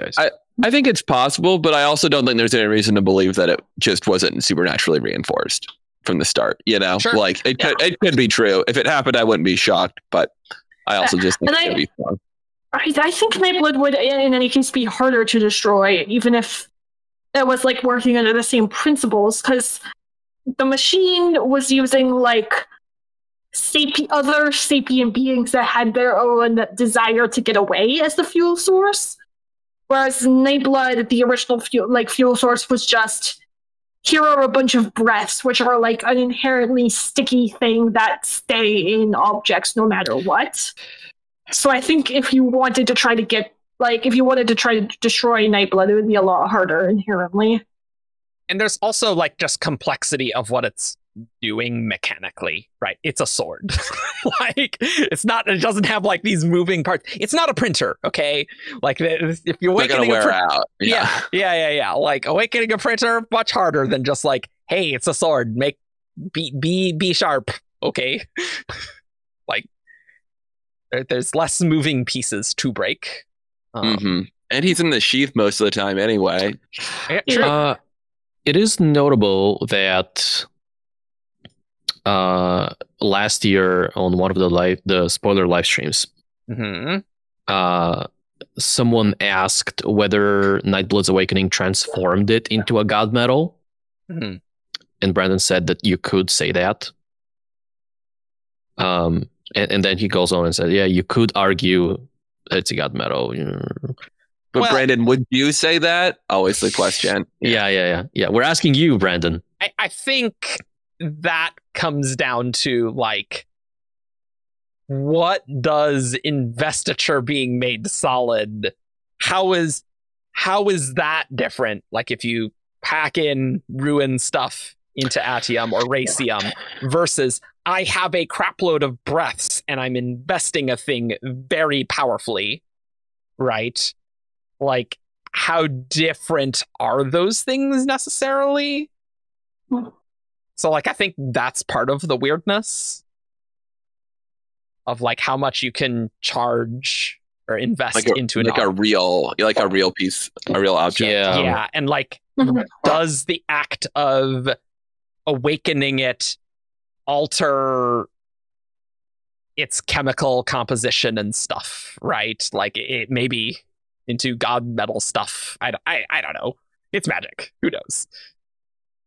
That's why I think there's a potential argument there. But also, I feel like Nightblood's initial chunk of investiture that it got was higher than the Father Machine. Like, I feel like it's probably pretty difficult for like on Kamashi to get enough stuff to like the equivalent of 1,000 breaths in a sense. Like, that seems pretty challenging to do. How many breaths to a spirit, Eric? I mean, you know, exactly. But like, clearly there was enough to awaken the machine to begin the process. But I feel like Nightblood is more initially powerful, and there is also weirdness in Nightblood's creation, which lead to open questions. But apparently there was weirdness with the machine's creation as well. So there? What is the whole plot like for that? Brandon interview thing where you wouldn't expect this to happen again. It has to do with like virtuosity and specific things. Or did he say virtuosity? Okay. He did say that like the being able to grab things at range is like, oh, there's like a connection between the machine with virtuosity stuff and what virtuosity did. It's just the biggest load of hand wavy. That sounds like virtuosity. There's this weird shard stuff. It did some stuff. That's more weirdness in circumstance, right? Whereas like in its actual action of what it's doing. Whereas Nightblood, there's potential like ruin investiture. Like, there's weird stuff going on with specifically Nightblood's creation, right? All right, let's do the ruin wob. Let's do the ruin wob. Waylon, whom I remember from the days of old in the 70 shard, asked back in 2018 Legion release party. Wow, that feels wild to say. Legion, the first Legion. Whoa. We've been doing this a while. Asked, does Nightblood contain any of Ruin's investiture? Like, not ATM, but... Oh, that was also a theory for a long time, that he was made of ATM. Yeah. ATM in the alloy. Yeah, yep. It was, yeah. And Brandon says, yes, technically. And I'm not wiggling around that, because technically location in the Cosmere and who belongs to and what really gets weird, right? Because Ruin's investiture is everywhere, but I'm not talking that way. I am talking the way you actually meant it. If we've talked about this swab, for sure, multiple times. All right. Theory. Okay. Hit it. All black smoke comes from Ruin. There was some ruin on Komashi. It's just there's no weirdness with this like corrupted It's just the ambient ruin investiture on these planets that's being seen. To be fair, that's possible for sure. I can't disprove that. That is a plausible theory as well. I don't as have any to other. like it, but I can't disprove it. It's chilling to imagine like these ruin bombs just like lingering in the spiritual background. Nobody knows when they're just going to tap into one by accident and create some sort of awful nightmare. Well, yeah, because like Midnight Essence, like there's violence and sort of like just like a destructive aspect to it. Mhm. So like kind of, I don't know how much It's that's full of black smoke pouring out when you pop it open. Yeah. True. So It's true. I don't know if there's anything really there, but I think the primal Midnight Aether would be deeply offended by your implication that ruin. that's probably true. That is Yeah. probably true. Like, oh, that shard, always get mistaken for Yeah. that jerk. I existed before that shard. Thank you very much. Yeah, but what happened in the shattering primal Midnight Aether? Like what did anything change with you? And then we just interview it. It's like, hey, what's up? Yeah, if you could interview Marsh, next candidate, primal Midnight Essence Aether. Get on, True. Chris. True. I want the transcript, please, Chris. That would be very useful. I think we discussed how maybe what that wob means is Nightblood has absorbed some ruin investiture over time as he is absorbing stuff, right? Maybe. Did we think he'd been taken off world before we see him in Stormlight? You know, like back when it was 5 scholars doing their bouncing around. Oh, as in, has it like consumed some ruin Elsewhere. split or whatever? Yeah, I'm like, is there anywhere I could have picked it up elsewhere, or would it have to have been something that was just happened to be on Nalthis? No evidence that Nightblood has been elsewhere other than Nalthis and Roshar. Like, I guess it's possible. I certainly don't. It sure We do know that it's been on other worlds between okay. Nalthis and Roshar. Oh, great, fantastic. No more information than that, but we do know that. Cool. So we do know. Great. But Maybe Ruin is an avatar. Nightblood is an avatar of Ruin. no. Nope.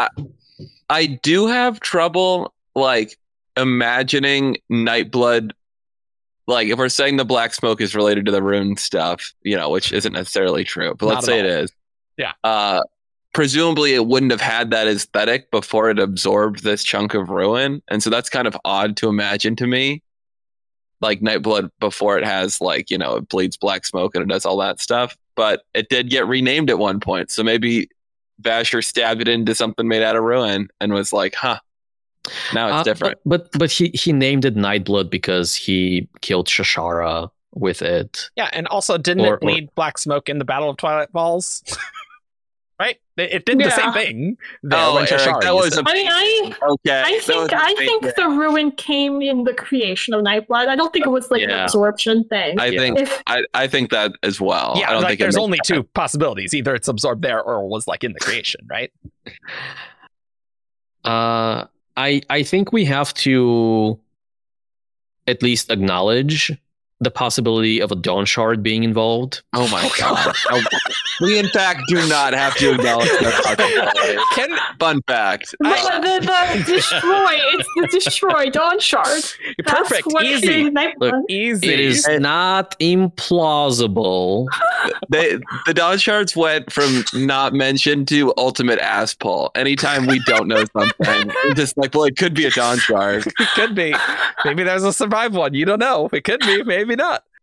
Could be. Was all of this on your bingo card for today? Like, we talked about Atium Retcon, Battle of Twilight Falls, Dawn Shard. Like, there were other things that I've forgotten, but I'll make a list when I'm editing and just list off the crazy crap we talk about in the description. Honestly, we should, before this episode, tell people to create Cosmere bingo cards. That would be a very fun game for this episode. Yeah, just like... Or even non-Cosmere, because Rhythmatist did come up. True. Yes. Last observation. I do think that what we see in the shroud is yet another example of just like the myths, whatever this like state of matter thing that Brandon said he's going to eventually give us a term for is. Like the myths, the high storms. Now we got the shroud. Yeah. And Agreed. another kind of an interesting version of it where it's made out of cognitive shadows as opposed to just being ambient investiture. That does remind me that I was talking about a thing and we veered into like identity questions. Yep. Because we want to talk about that, and then I didn't finish talking about the thing. Oh yeah, that's true. That is also true. Yeah, for sure. Which was the other half of the formation of the shroud, right? Okay. So identities evaporated, and then all of the people were turned into soul soup. Yep. Which is something that I wanted to try to draw some parallels between that. So like soul, like sludge, when you are a thing that like consumes souls in some capacity, whether fully to like power yourself up or partially, and then you like leave some like residual like leftovers of the soul. Okay. It feels like you get like a black smoke, like a liquidy, oily black smoke, because we see that with the Father Machine, we see that with Nightblood, we potentially see that with Yalignar, who is probably consuming the souls of its hosts. That seems like a safe bet for sure. We might see that with like shard blades, to circle back all the way to the beginning of the episode, but just like a lower extent potentially. Very, very like the shard blade is not feeding on the soul of the person that it's causing spiritual damage. Sure, potentially. Yeah. So that's kind of a point that I wanted to establish, that I think the same way that when we see red investiture in the Cosmere, it's a sign, not 100%, but it's a sign of like corrupted investiture or co-opted investiture. Same way as that, when we see black smoke, we might be looking at kind of the refuse of something that is destroying or consuming investiture. It's souls.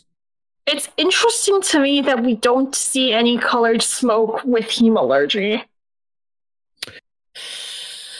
You can retcon that in really easy. Be like, oh, whoa. I mean, yeah, I guess we haven't seen anyone like actively having their soul spiked out of them. It's a little gruesome. Maybe some black smoke escapes. The soldier with like the guy who got the guy who gave Spook pewter. Look, it was a stressful situation. Maybe there was it was a stressful situation. Maybe the black smoke is being absorbed into the spike. Did you think about that? It's possible. Well, some power is lost, you know? Hemalurgic decay. Yeah. Let's go. Yeah. Some power is lost that should, I feel, based off our understanding of Cosmere principles, lost as black smoke. Yeah, but it might be such like a small, like a slow decay. Yeah. That you are not really seeing any of it. Like it's not as dramatic necessarily. Well, there's like an initial loss though too. You know what I mean? At the moment of create, I guess maybe it's left behind and it's not like lost, and the person just dies. It like the initial stabbing of like ripping that spirit web a bit. Yeah, but like the loss might not be. So let's say you're stealing pewter from someone. The loss might be just that you are not stealing the entirety of the person's pewter. So like there are like edges of that, like frayed edges of that spirit web still left in the person. They're completely useless, in part because they're dead, in part because the majority of it is missing. They can't do anything with it. But like you're not stealing all of it. Yeah, you're like stealing the part that encodes for that spiritual ability, right? Like it's interesting because like so I partially imagine it like a spiritual structure that you're stealing, like kind of like a spiritual organ, but then it's hard to imagine like you accidentally leaving part of a spiritual organ behind and being able to use the part that you stole. Like, if there's like a chunk torn off. Yeah, but you're leaving like the blood vessels and like all of the other connective tissue around, right? Yeah. Well, what's kind of interesting to me though is, when they do those like union spikes. This is getting into the hemalurgy. This is for the hemalurgy episode. We'll talk about this later. Yeah, but we will have a hemalurgy episode in sometime soon. But like when they union spike, when they make when they like make a spike out of like 30 people, those like really weak spikes. Okay. Yeah, Okay. that was just me coming up with a term there. But when they make Okay. those and they give them to people and they like briefly get powers or like sort of get powers, and it makes it seem like everybody has at least one kind of like latent encoded ability that might not express itself because it's so weak, but like that they have like there's a power coded in there that is coming out. Yeah. I think I have some idea of why you were thinking that hemalurgy should have black smoke component, but why don't you tell us that? I think it's just the idea of like there's an element of sort of destruction of at least part of the soul with hemalurgy, where there's like a potential, like you're taking part of the soul out and there's potentially a loss of power. Plus hemalurgy is like the ruin thing, so if ruin's power is black smoke, probably even more than any other power, you'd kind of expect it to show up there. Okay. If anything, so here's what I think about that. I think the shard blade thing might be more of a coincidence than anything else. So I'm willing to walk that one back and say that the black smoke is more about the consumption of so the black smoke that we see, it's potentially not necessarily about the damaging of souls and the damaging of spirit webs and cognitive aspects. It's about repurposing them for something else. So Nightblood, when you slash something or someone with it, it grows stronger, it draws some of that power, and then maybe the black smoke that we see is it discarding the bits that are useless to it. Sure. Or that Yeah. it can't consume or whatever. And like it Father does Machine, evaporate bodies. So the It does identity evaporate could have bodies. be evaporated. One could say. Father Machine, it uses some of the soul, well, not some of the souls, but like some parts of each soul to like give itself energy to do the task that it's supposed to do, but like it doesn't fully consume the people of Torio. They're still in the shroud out there because it keeps reusing them, right? Yeah. So like the black smoke is the discarded soul material of all of that. Gotcha. And so in that context, so we are ignoring shard blades. We're saying shard blades are not doing the same thing. The burning eyes are just a coincidence. It's a regular smoke, not a black smoke. And then in that context, hemalurgy is not consuming the soul to do an effect and then discard the rest. It's grabbing a chunk of the soul and putting it elsewhere. Yeah. Yeah, okay. I buy that. And so in that context, like there wouldn't be Sure. black smoke. I kind of like that comparison, but then I'm reminded that the black smoky output of the machine became the shroud, which was something that it used. It wasn't refuse. It was like a valuable tool that it had created. But it was still kind of mangled souls that it ejected. The connection the machine has to the shroud, because presumably all of this is unintended from the initial command, is super vague to me. Like, it seems just like a resource that it kind of keeps a hold of. Like it's just like a thing that it made. Yeah, but it's not like the investiture that charges itself. Well, but it kind of does though, with like the smoke healing it or like manifesting parts. I think it's probably just like commanding part of it to do that. Like it's like, okay, I'm using this resource to fix myself here. Yeah. This stuff's weird. It is weird. Yeah. It's Brandon had a very specific idea for a story, and I'm gonna it write all a weird flows from story. that. Yeah, Yeah. it's a great story, but the mechanics are a little funky. Yep. So, speaking of black smoke, there's another kind of smoke. There's red smoke as well, and like red glowing eyes. We see a lot of that. A lot of red. And Brandon's often said that that's a sign of corrupted investiture, right? Which I think only is confusing because of the Warbreaker annotation that says that the Nightblood of black dripping is corrupted and consumed breaths. Like, I think that's the only reason I'm confused. But often autonomy I stuff. think that annotation might use corrupted in a more casual sense. Probably, yeah, in 2011, that's probably true for sure. I also don't know that Brandon had developed the red as corruption idea in 2011. Like, it's That's possible probably that didn't true as well. exist. Yeah. So my take on this, right, is so red smoke is like an overwriting of investiture in some way. Okay. So you have like, if Red shows up with autonomy, because it's like she's going to worlds where shards already are and like sort of in some way overwriting parts of the thing, like finding the autonomy in the planet and like using that to like overwrite certain parts of magic with her stuff.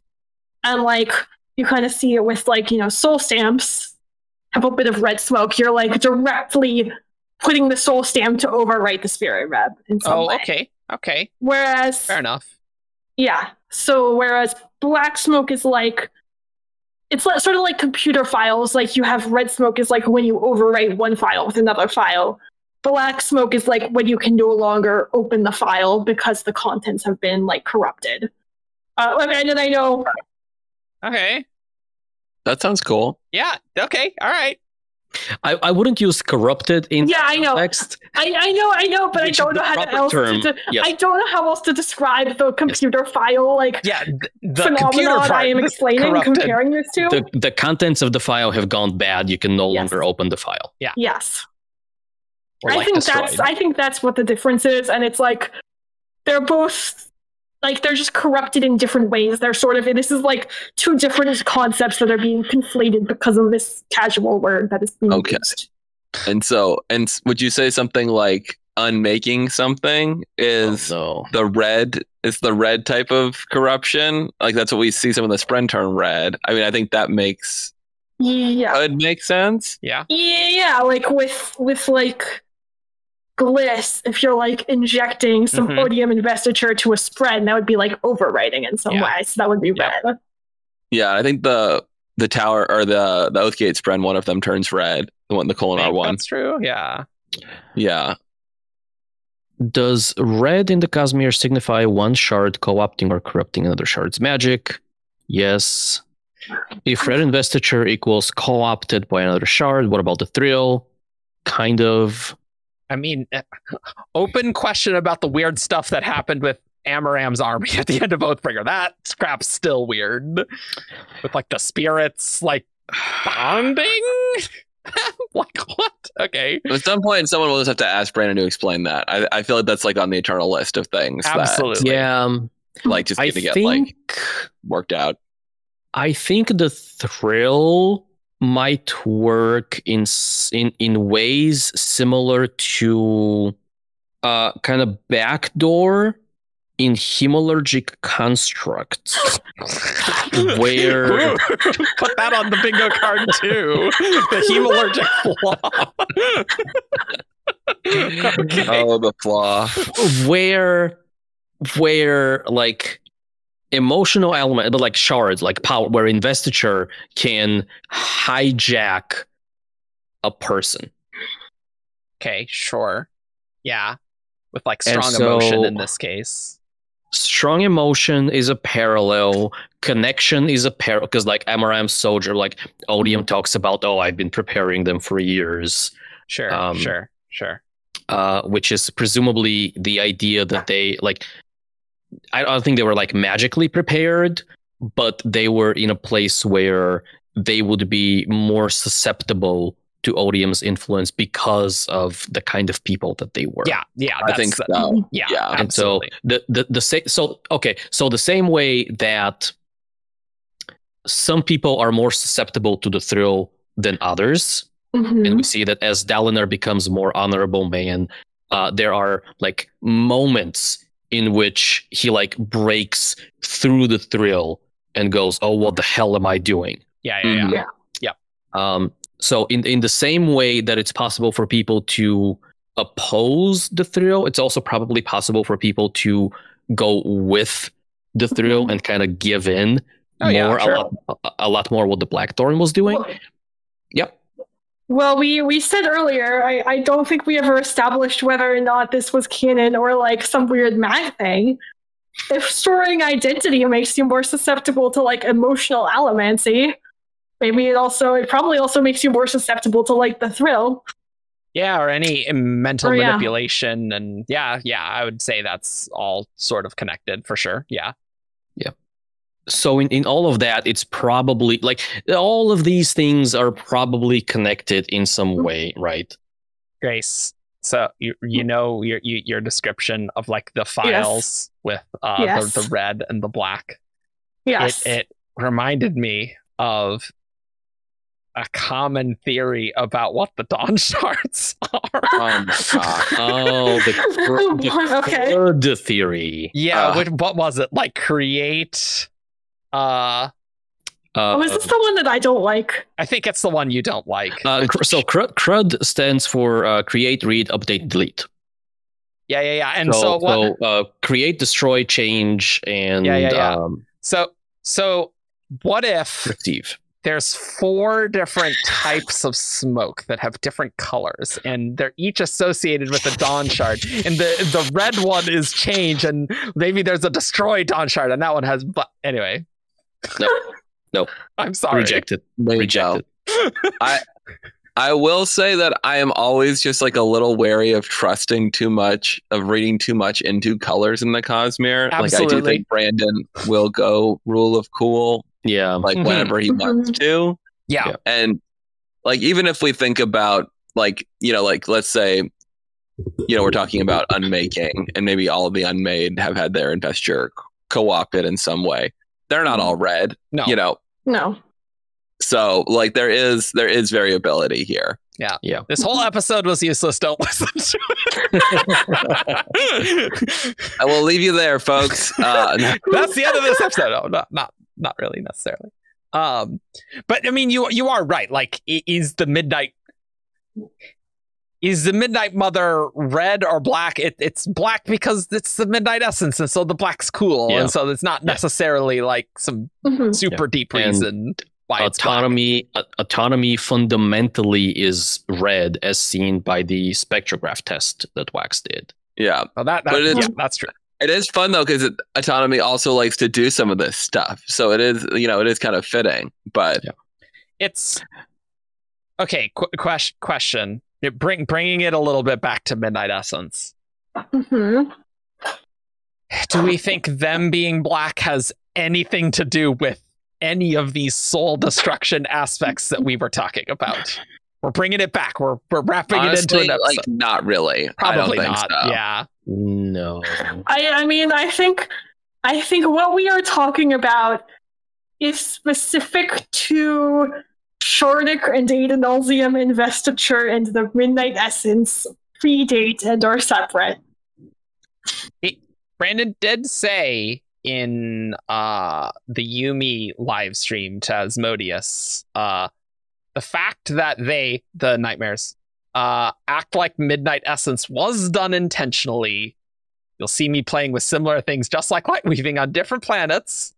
For instance, Midnight Essence, you're going to see pop up now and then. So like there's an intentional thing, but like we know that the nightmares are not Midnight Essence itself. Yeah, it could be a thing in that they have maybe a similar lack of or scrambled identity, the Midnight Essence, and so they were seeing some similar behaviors because of that. Which might be why they want to mimic. Because that's kind of what the nightmares do, right? Like you're painting them to mimic, to get them to be a thing, right? I was gonna say similar, but slightly different thing. I thought it might be that the intentional parallel there is, they are both kind of magical creatures that are drawn to emotions and experiences. And so like there's this natural attraction there. Sure. Mm-hmm. Yeah. I think that's pretty reasonable. Okay. Cool. We've talked about both the two things in the title of this episode together. Nice. Nailed it. It only took us a little over 2 hours. Yeah, easy. Bring it all back together. Evgeni, you wanted to talk about shades. What's going on with shades? Yeah. I did want to talk about shades, but before that, I did want to kind of reaffirm the files metaphor that Grace came up with, which I do like a lot. I do like the kind of way of explaining red and black when it comes to magical effects, in the context of red is replacing one chunk of investiture with another sequence. Yeah, and black is mangling a piece of investiture. So it's still investiture. It's still not entirely, but like partially there. But it's no longer usable. It's no longer usable in the same way. Like it's being changed through subtraction, which I think is an interesting way to think about things. I'm thinking like a DNA sequence. You can have an insertion event. And like change a thing. But like the black is like, now it's not a sequence and you cannot make proteins with it. Like it just doesn't do that anymore. Okay. Or it's like incomplete ignition, where like you get like a really sooty fire and you're like, well, we didn't get everything out of it we could have, it's drawing some power, but not, but it's off-putting this.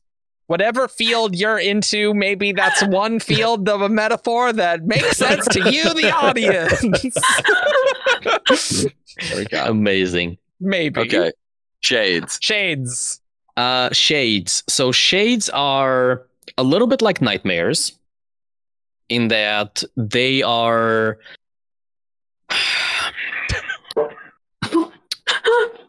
a big question mark is what they are. Well, they for cognitive shadows, they don't have a lot of identity, right? Like that's very similar, which I think is why we felt shades have always kind of been weird cognitive shadows, because a lot of the other cognitive shadows are like, when they're both drawn to specific phenomena. Yeah. Mm-hmm. Oh, like blood. Yeah. Oh. It's all coming together. Kind of, not really. It's all coming together in the same neighborhood. But nightmares aren't drawn to blood, though. No, but the midnight essence were like drawn to like these traits of like violence and like that's not the same as blood, but like I can see a connection there. Is what I'm saying. I guess I'm seeing more about I'm seeing more specific like nightmares to shades rather than midnight essence. Sure. Yeah. But there is so they are cognitive shadows in that they are leftovers of the people that were there. And they have a little bit of those original people remain in them. Silence's grandmother probably more so than others. You could make the argument that she doesn't have... She's not retaining any more of that. It's like Silence's perception of her that is like imprinting personality onto the shade that is otherwise in like no different from other shades. But either way... it is a remainder of a ghost of the person that was once there. They are like black shades, a lot like the nightmares, right? I should have reread this for this episode, so that's actually very interesting. It's weird it's weird how they are and this is not necessarily related, but I bring it up in case someone thinks of a connection. But it's weird how they're normally, I think their eyes normally are just like white. And then okay. if they are, that's a big question mark. I don't remember that. We don't What I really do have remember- eyes, and Maybe then they they don't. turn green. and then they turn green wake up. when they are like a little more aware of what's Mhm. happening, and then they turn red when they go aggressive. Yeah, it's a progression. Shades are spooky, guys. Like, Yeah, and they're I very think it's like red for blood. Like I think that's Yeah. what really. yeah. Yeah. So I Pretty don't cool. fully know how to connect them with what we've been talking about. But like nightmares are also cognitive shadows. They're also drawn to certain things. Maybe the parallels are coincidental, but we have, the Komashi or the Utol system and the Threnodite system are two places where we've had a shard splinter. No, that's true. That's true. Mhm. So there Another are, wound in the spiritual realm. Yeah. Potentially, yeah. So there are pieces to this puzzle, and it looks like there are pieces of the same puzzle. We just don't have all of them, right? Yeah. I just really like having another example of cognitive shadows that are not really with it, because like Leon's like barely there, like the machine can instill a bit of what Leon was, right, to make that prison. Clearly on Threnody there's not like a guiding thing to do that. Yep. Right, so that makes sense that there wouldn't. I think we've just been on Roshar so much where it's like we have the heralds and the fuse and all these cognitive shadows, and okay, they're not fine, to be clear, but they're very different from the shades categorically, where like they have a mind very clearly and like a sense of identity. I think what's interesting here is that the cognitive shadows we've seen that behave normally are more like the Yokihija, where there's extra investiture. That's true. Maybe the shades and the nightmares are just what happens if like a normal person with no extra investiture is forced to stick around as a cognitive shadow. Ooh. Maybe it's like there's not necessarily like this is like some weird like an inherent like issue with them. It's just the issue is they can't pass on, and the way they're acting is just the byproduct of being a normal level investiture human. Yeah, their soul's who not can't strong pass enough. on. Mhm. Yeah, I really like that. I will actually push back just a little bit, Okay. and it's mostly a semantic pushback. Sure. Okay. Great. Perfect. It's that I don't think people can normally persist without an infusion of investiture, or non-invested people, or not like you know what I agree with that. So like they are invested. So I think Ambition's investiture has infused the shade or the people, the Threnodites, a little bit, not enough to like stabilize them into something like the Heralds or the Fused, but enough to keep them around. Well, I think I'm saying this is like what happens when someone who doesn't have enough investiture to stick around normally has some external force like the machine that is causing them to stick around anyways. Sure. Yes, I understand that. Okay. The distinction I'm trying to make is that like Kelsier was not invested enough to persist long term. He was persisted. He was preserved by the well and by preservation. I think the difference there is that Kelsier was given a lot more investiture to the point where, and this I speculate here, but like to the point where I think his entire soul was remade with this investiture. In the case of Shades and Nightmares, we are missing pieces of the soul. So like enough was remade so that they didn't just go into the beyond, but not enough so that they retained themselves. And I just want to bring into like the Returned as well. That the Returned are like, okay, have this divine breath, this big huge chunk of investiture that like your soul's like attached to now, and then we're plopping it on there, and that's more like the Kelsier thing. So I like the idea that like they're not suffused with like extra stuff. Like they clearly they're go ahead. I think my sort of thing where, and this is all kind of semantics, like you said. I think I was more thinking they weren't necessarily remade in the way Kelsier was, but but despite that, there is still something that is blocking them from going to Beyond in some way. Because they're part of the Shroud now, and the machine is forced to stay behind and not like they normally would. Because the machine's like keeping them to use them and stuff. Yeah, because I think there is a distinction between that and like instead of them being bumped up to just like a bare minimum persistence level and being left. I see what you're saying. There's a wob. Someone asked if a shard can keep a soul from going into the beyond. I was just thinking that. Yeah. Kind of keep it for later use. It sounds like you were talking about something like that, where a shard is not necessarily investing a soul to keep it around, but it's like holding on to it and forcefully preventing it from moving along.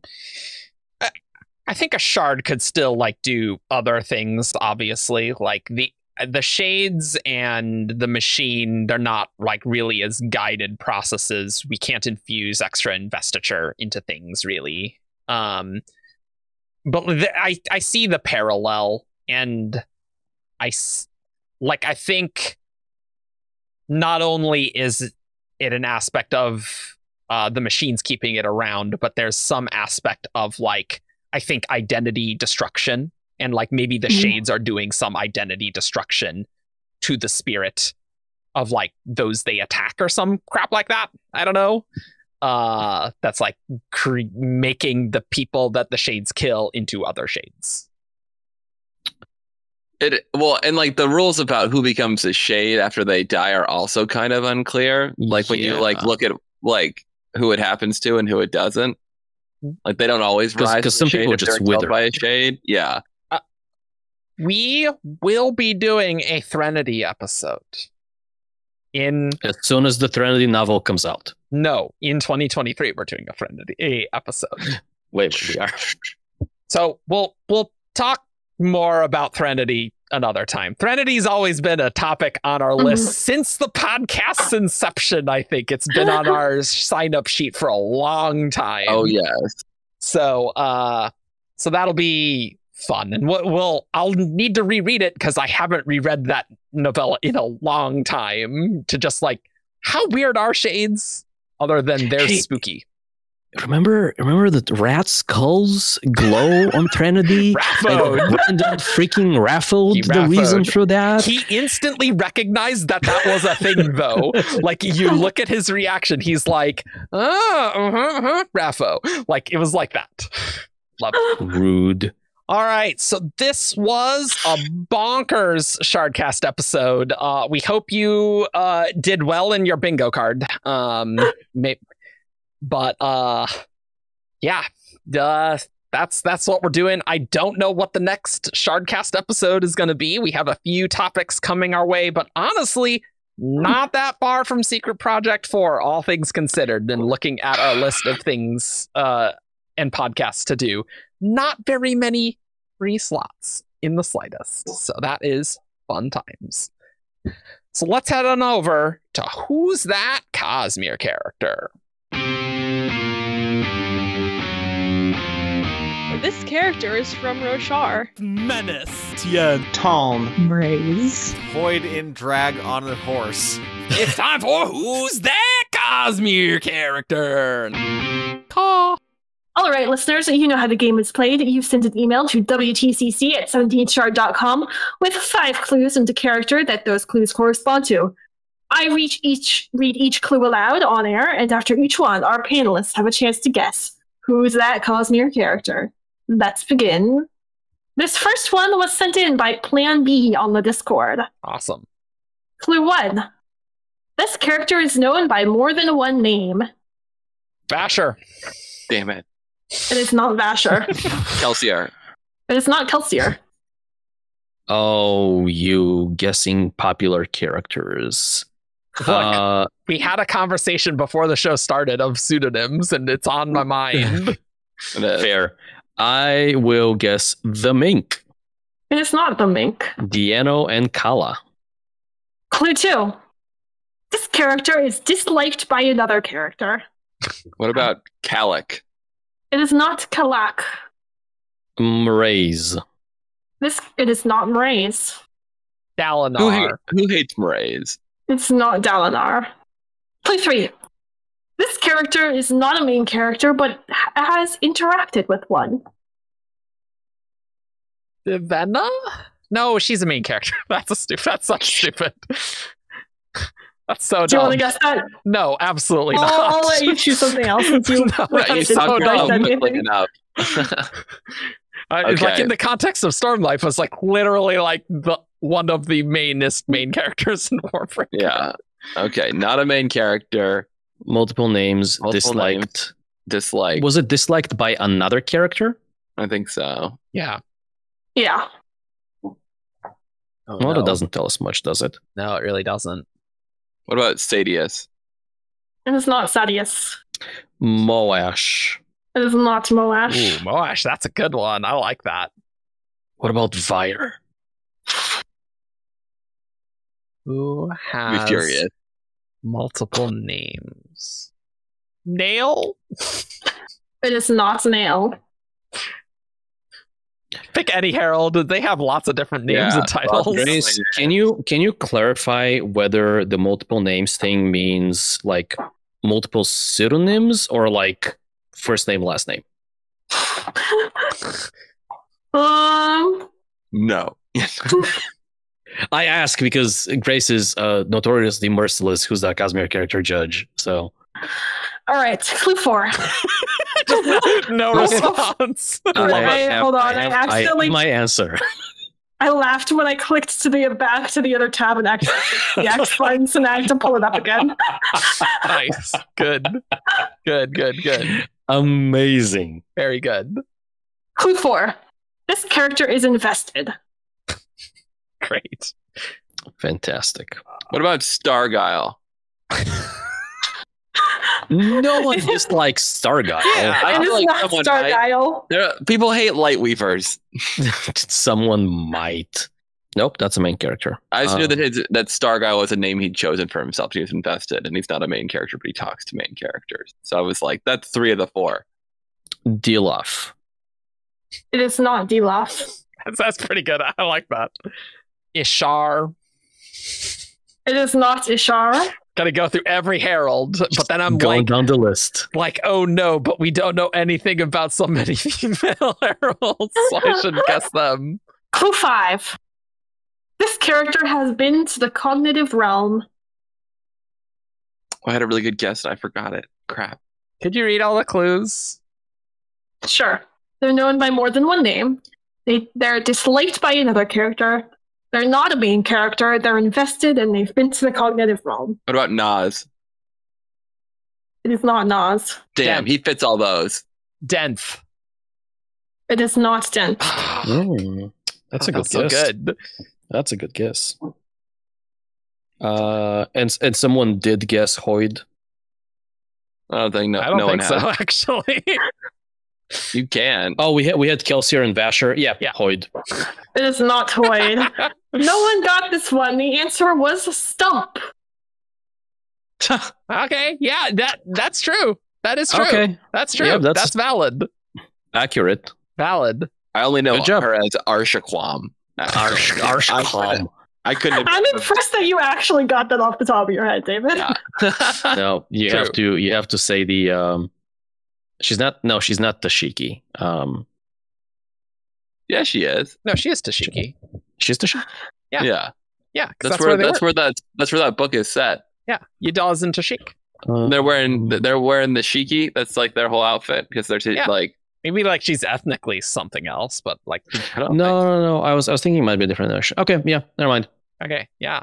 There are 2 cities that are in slots cut in the ground, which does throw me off sometimes. I always say Level Star. Are we ever going to see Sasemalex Dar? We did a whole Sasemalex Imuli Dar. War Tukari thing, and we didn't go to the city that they were fighting over, losing it. Rhythm of War 0 out of 10. Didn't see Sasemalex Dar. I'm really excited about like Western Roshar weird cities stuff. Put Sasemalex Dar on your bingo card too. This next one was sent in by Valence Sellers. Clue 1. This character has a prosperous lifestyle. Sabarial. It is Savarial. Oh my god. Nailed it. Boom. I mean, there's not really My that many brain merchants. immediately went to like Royo, Ahin. Like I went to Elantris. too. That's like our big merchant plot. They're all merchants. Let's go through the. Lucal. Yeah. Okay. The others were, this character is from Roshar. This character is a fop. This character's first name is Turinad, and this character is royalty. I feel like the fourth one, the first name is...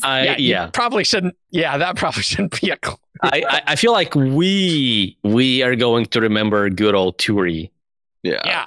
Is he royalty? But it didn't matter because we got He's that a done right prince. away. Is that royalty? I thought to be a king, like a king to be royal. No, princes are royalty. Oh, no, they are literally like disagree. Anyway, What is royalty? Let me ask Chat GPT. Oh, good. Oh, good. Are Wrong answer, princes royalty? No. Hold on. Princes, They're Argent. not the same. Like Prince Adolin is different from the High Prince of another thing. That is Okay, like literally that's not the correct, same. yeah. Okay, but High Prince is above Prince. I think they're It actually literally is. I think they're actually equal. Are they not? The heir is second Don, and so are the high princes. Yeah, I think Okay, that's well actually then true. if one is royalty, then so is the other. That is not true. No, they are not in the succession. They are not part of the royal line. Correct. I will ask Chat GPT. Are Only anyone high cares princes what ChatGPT thought. royalty? Oh, the term high prince does not have a universal definition. Okay, cool. Nailed it, ChatGPT. All right, we're going on to who's that Cosmere character priority queue. All right. All right. This one is sent by Lamerny. Lamerny hype. Hello. Clue 1. This character utilizes sand. Stick. Not stick. Wait, what? Hoyd. It's not Hoyd. Rabonial. Not Rabonial. Nice. I like those. Clue 2. This character has attempted murder. I see. Now I'm like, my characters just like throw sand at people, but don't use white Pocket sand. sand. Like, yeah, is pocket sand a thing in the Cosmere? Peter What is- Griffin. No, it's What is the name of the guy who is the companion of Chris, who is the murderer guy? Oh, either not Cinder. John Akron. Is it John Akron? John Akron. Yeah. That's John Akron. It is not John Akron. Okay. Was it attempted murder? Yeah, He tried the to clue kill was somebody. attempted to murder. kill her. Yeah, he tried to kill yeah. somebody. No. I'm saying like I'm asking him to clarify. I'm trying to remember the clue. Yeah, for sure. Oh, yeah, gotcha, the clue is yeah. attempted murder. Utilizes sand, attempted murder. Utilizes sand. Screw it, Kenton. It's not Kenton. I like it. Dryal, son of Reenst Dryal. Reenstrial. I think His son has a I think he's Dryal. son of Rain Strial no longer in the. Oh, is he? Yeah, I Did they think it's retcon that changed. in the omnibus? I think. I'll Yeah. have to open. I'll have to crack open. Dryal is It's my not, guess. it's not trial, to be clear. Very good. Reenstrial is up there with Zine Nightshade, I think. They are, yeah. Yeah. They're really, yeah. It's the double E as well, I think. Yeah. Yeah. Clue 3. This character has a beard and a Herdazian appearance. Oh. We only know like 4 Herdazians. How can this? Like, I don't trust. Yeah, I don't trust this either. I don't trust clues from members of the community whose name I recognize. To be fair, that's usually a pretty safe bet. It's like, ooh, Now I'm like, I don't even know what's a Herdazian appearance specifically. Like, Scheller. no, it is not Scheller. So I don't think he was Herdazian. Or had No, a he was a Herdazian appearance. He was a Lethy. Yeah, he was a Oh, Lethy. yeah, you're right. Yeah. oh, true. have you guessed, David? Oh, I'm gonna pass. I have, Oh, I have no idea. Okay, Yeah. perfect. hold on. I guess I'll pass as well. Okay, clue 4. This character has a tattoo.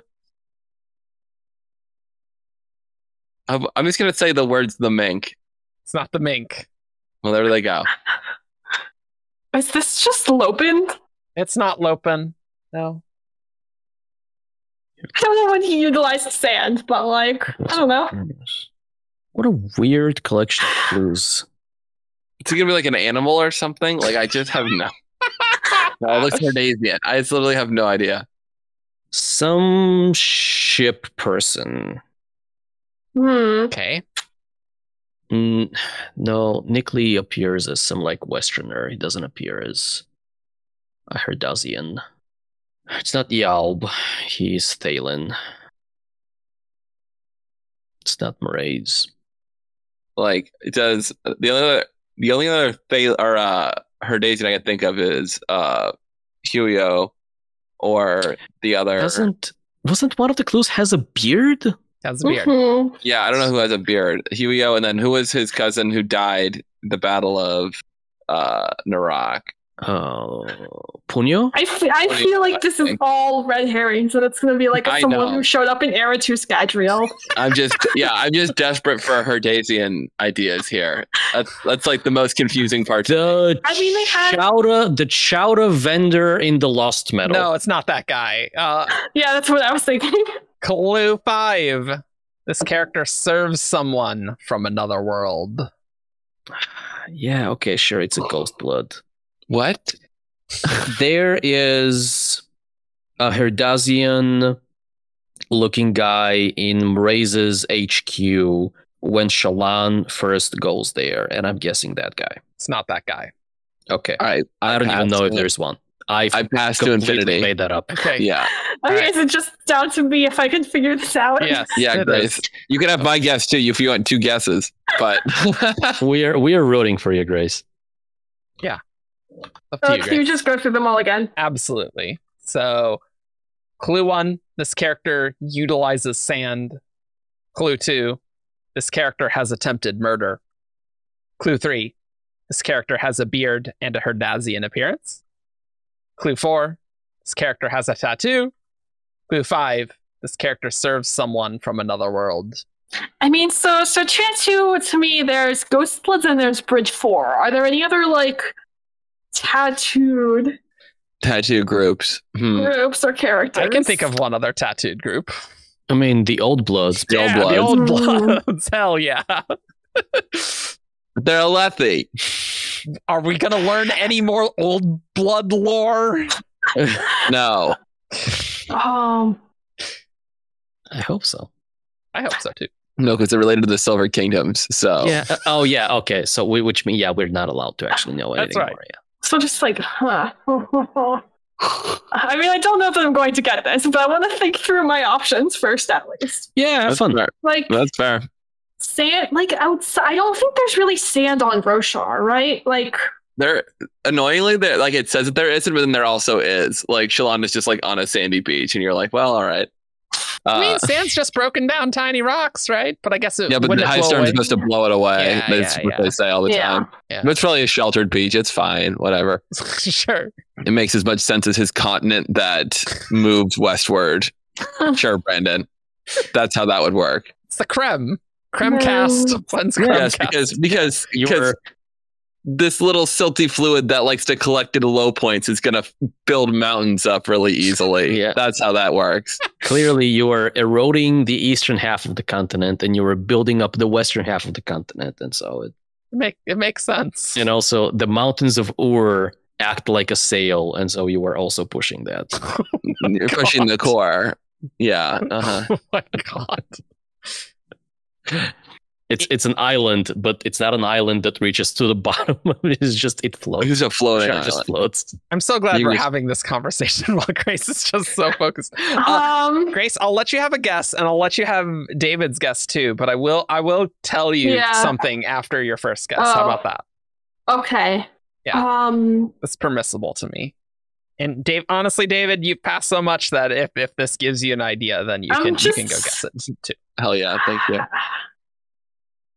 I'll just say Mraize. I don't think he looks like a Herdazian. Not Has a Mraize. Herdazian appearance, No. but Doesn't have a beard So either. I will say I am surprised to learn this character is Herdazian. oh, I literally we're didn't know this. Yes. Interesting. So okay, that makes me think it is an obscure member of Bridge 4. Yeah, or like Okay. yeah. somewhere. Yeah. Like Interesting. okay, so whose backstory? Who killed somebody in their backstory? Like a third of them, but Who didn't shave their beard? I feel like that's the more limiting question. Who in Bridge 4 didn't get a shave? Maybe it's beard. Evgeni, I'll let you have another guess too.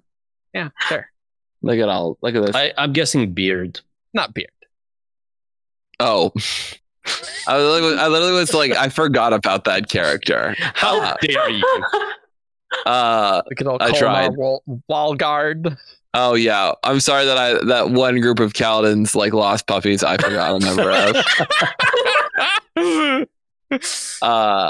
Okay. So no, who's it? Oh, what if this is like some like listener who grew up in Herdaz and like They wouldn't had have the appearance of a Herdazian.